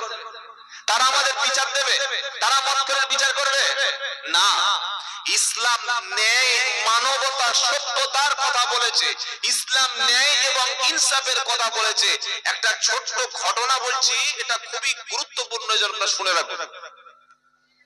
পৃথিবীর জমিনে যতগুলো ধর্ম আছে, প্রত্যেকটা ধর্মকে আমরা মুসলমান শ্রদ্ধা করি, সম্মান করি, এবং শ্রদ্ধা আর সম্মান করতে ইসলাম শিখিয়েছে। আমি ইসলাম মানি, আমি হিন্দু ধর্মকে হয়তো পালন করি না, কিন্তু আমি কোনোদিন বলবো না যে হিন্দু ধর্মকে খারাপ কিংবা হিন্দু ধর্ম এটা বাজে, এটা এরকম আজে বাজে কমেন্টস আমি করব না, যেহেতু আমি একজন ধর্মপ্রাণ মুসলমান। আমি ইসলাম মানি, আমি খ্রিস্টান ধর্মে অনুসরণ করি না, কিন্তু আমি যীশু খ্রিস্টকে গালি দেব, আমি খ্রিস্টান ধর্মের বিরুদ্ধে কথা বলবো, এটা আমার ইসলাম শিক্ষা দেয়নি। কিন্তু যারা মুসলমানদের বলে নারী লোভী, যারা মুহাম্মদকে বলে কচি কচি মেয়ে নিয়ে বিয়ে করে 11-12টা ফুর্তি করেছে, যারা বলে মুহাম্মদ ইসলাম 7 বছর 9 বছরের মেয়েকে বিয়ে করেছে, যারা বলে কোরআনে লেখা আছে 4টে বিয়ে করো আর 64-65টা করে বাচ্চা তৈরি করো, সেই লোকগুলির মধ্যে আছে নোবেল বিজয়ী, তাদের মধ্যে আছে সাহিত্যিক, বড় বড় দার্শনিক, বড় বড় রাজনীতিবিদ, বড় বড় বিশ্ববিখ্যাত জ্ঞানী, তাদের হিস্ট্রি, তাদের যৌন কেলেঙ্কারি, তাদের নরহত্যা, তাদের কৃতকর্ম বিশাল বড় একটা প্রকাশ পেয়েছে, যার নাম হচ্ছে জেফ্রি এপস্টাইন ফাইল। নাম শুনেছেন? শোনেন নাই আপনারা? এপস্টাইন ফাইল বলে কোন জিনিস শুনেছেন কেউ? কোন শিক্ষিত ছেলে কেউ আছেন? হ্যাঁ, আচ্ছা, কারা কারা শুনেছেন একটু হাত ধরুন দেখি এপস্টাইন ফাইলটা। প্রচুর লোক এখানে মোটামুটি আছে শোনার মতো, তাহলে একটু বলার সুবিধা হবে। এটা কি একটু কান খুলে শুনুন, কেন এই আলোচনাটা করছি। কোরআন হচ্ছে এমন কিতাব, কোরআনের আলোচনা সামনে আসলে সবকিছু খুলে যায়। সুবহানাল্লাহ বলেন। কোরআন শুধুমাত্র আমি বলেছি চুমুখে তুলে রাখার কিতাব নয়। আপনি যদি কোরআন বুঝতে পারতেন, কোরআন যদি পড়তে পারতেন, কোরআনের অর্থ যদি জানতেন, সত্য আর মিথ্যা আপনার চোখের সামনে ধরা পড়ত। একটা দ্বীপ আছে পৃথিবীতে, প্রশান্ত মহাসাগরের কাছে দ্বীপ। ওই দ্বীপটার মধ্যে স্বর্গের মতো সাজানো বিশাল বড় বড় প্রাসাদ নির্মাণ করা হলো। যেমন অনেক মানুষ দেখবেন ছুটিতে দীঘায় বেড়াতে যায়, যায় না? দীঘা আপনার কাছাকাছি, পুরীতে যায়, যাই তো, অনেকে গোয়ায় যায়, অনেকে দার্জিলিং যায়, ট্যুর করে না, যায়, অনেকে বকখালি যায়, সুন্দরবনে যায়, অনেকে সিঙ্গাপুরে যায়, এরকম বিভিন্ন ট্যুর করে, করে কি করে না?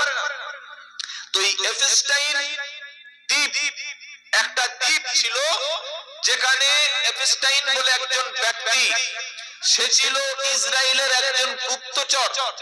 ওই দ্বীপে বিশাল একটা হোটেল, একটা প্রাসাদ নির্মাণ করে, এবং সারা পৃথিবীর যত বড় বড় রাজনীতিবিদ, যত বড় বড় খেলোয়াড়, যত বড় বড় সাহিত্যিক, যত বড় বড় দার্শনিক, যার যত টাকা বেশি তার তত ফুর্তি বেশি। কি বলছেন বলুন আপনি?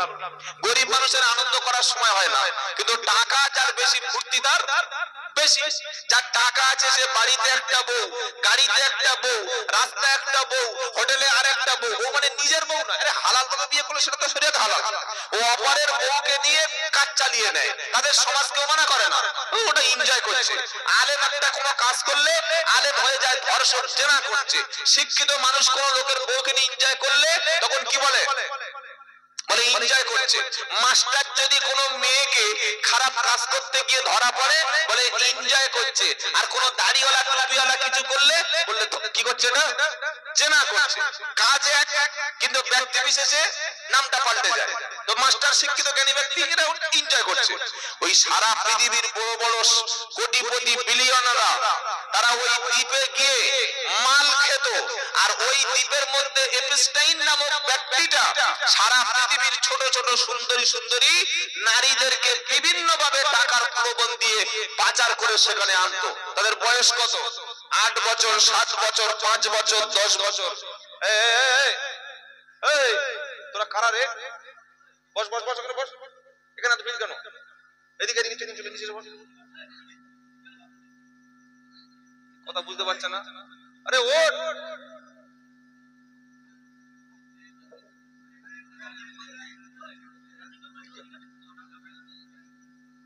আপনি ভাবুন, ছোট্ট একটা দ্বীপে 3 লাখ পৃষ্ঠার একটা বিবৃতি বার হয়েছে। 3 লাখ পৃষ্ঠা ফাইল, 3 লক্ষ পৃষ্ঠা, 2000 ভিডিও রয়েছে, 18,000 ছবি রয়েছে। কাদের?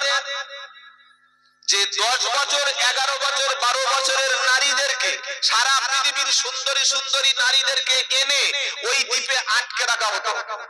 সেখানে যেত কারা? বিল গেটস, নাম শুনেছেন? পৃথিবীর সেরা ধনী। ইলন মাস্ক সেরা ধনী। Noam Chomsky, Dalai Lama. আর কারা? বিশ্বের আমেরিকার প্রাক্তন প্রেসিডেন্ট বুশ। আর যেত কারা? বিল ক্লিনটন, বর্তমান ট্রাম্প। আর আমাদের দেশের দুর্ভাগ্য না সৌভাগ্য, আমাদের প্রধানমন্ত্রীর নামটা ওই ফাইলে ধরা পড়ে গেছে। আল্লাহ ভালো জানে, আমরা ওই বিষয়ে কোনো বক্তব্য করবো না। কি বুঝলেন? এরকম বিশ্বের শ্রেষ্ঠ শ্রেষ্ঠ যাদের আমরা তারকা বলি, যারা আমাদের জ্ঞান দিতে আসে, মেয়েদের 18 বছরের নিচে বিয়ে দেওয়া অপরাধ। তারা 10 বছরের কচি কচি বাচ্চা আমার বোনগুলিকে নিয়ে ধর্ষণ করে তাদের পিস পিস করে কেটে টুকরো টুকরো করে তাদের মাংস রান্না করে খেত। ওই জন্তুগুলো আমাদের জ্ঞান দিতে আসে যে 18 বছরের মেয়েদের বিয়ে কর, তার আগে বিয়ে করা অপরাধ। তারা সাহিত্যে নোবেল পায়, তারা রসায়নে নোবেল পায়, তারা শান্তিতে নোবেল পুরস্কার পায়, তারা সায়েন্সের উপরে গবেষণা করে নোবেল পায়, তারা বড় বড় খেলোয়াড়, কোটি কোটি তাদের ফলোয়ার। তারাই ওই দ্বীপে গিয়ে ফুর্তি করত, আনন্দ করত। কি করত? যত ছোট ছোট মেয়ে হবে, সুন্দরী মেয়ে, তাদের কাছে পয়সা অনেক বেশি। তারা 10 বছর 12 বছরের মেয়েদেরকে ধর্ষণ করে, ধর্ষণ করার পরে তাকে কাটতো, পিস পিস করে কেটে ওই মাংস রান্না করে খেত, টেবিলে খেত। এবং সেটা ছবি আছে, ভিডিও আছে। ধরা পড়লো কিভাবে? ওই যে এপস্টাইন, ও তো মোসাদ, ইসরায়েলের চর। ও বিশ্বের সমস্ত বড় বড় ব্যক্তিদেরকে যখন আমন্ত্রণ করতো, আমার হোটেল এখানে এসো, ফুর্তি করতে এসো, এনজয় করতে এসো, নারীদেরকে দিয়ে দিলাম, এত এত টাকা নিয়ে নিলাম, আর ওইগুলো গোপন ক্যামেরায় ধারণ করতো, গোপন ক্যামেরা, তাদেরকে ব্ল্যাকমেল করার জন্য। আপনি ভাবতে পারছেন সেখানে আল্লাহর খাস রহমতে কোনো একজন আলেম ওলামা, কোন একজন ইসলাম পালনকারী ব্যক্তির নাম নাই। আলহামদুলিল্লাহ। চিন্তা করুন, যদি এখানে কোন আফগানিস্তানি কিংবা যদি কোন মুসলমান আলেম ওলামা, কোন একজন পীর মাশায়েখ ধরা পড়তো, সারা পৃথিবীতে এতদিন বলতো যে মুসলমান মানে নারী লোভী। আগে বলেছি, দেখেছো 10 বছরের মেয়েদের ধর্ষণ করে মাংস খাচ্ছে, বলতো না? বড় আশ্চর্য লাগে এই জায়গায়। এই ব্যাপারটা আমেরিকার প্রেসিডেন্ট সহ বিশ্বের যত বড় বড় যা কিছু দেখছেন, একটা বিজ্ঞানী আছে স্টিফেন হকিং, কি আবিষ্কার করেছিলেন? Black hole. তাকে যারা দেখেছেন এরকম পড়ে আছে, এরকম যারা কোনো মানের ক্ষমতা নাই। কি বুঝলেন? 100% শরীরের প্যারালাইজ, কিন্তু তার সঙ্গে অসংখ্য নারীর ছবি ওই এপস্টাইন ফাইলে আছে। যার শরীরের 100% প্যারালাইজ, সেমাল কাজটা করতো কিভাবে ভেবে দেখুন।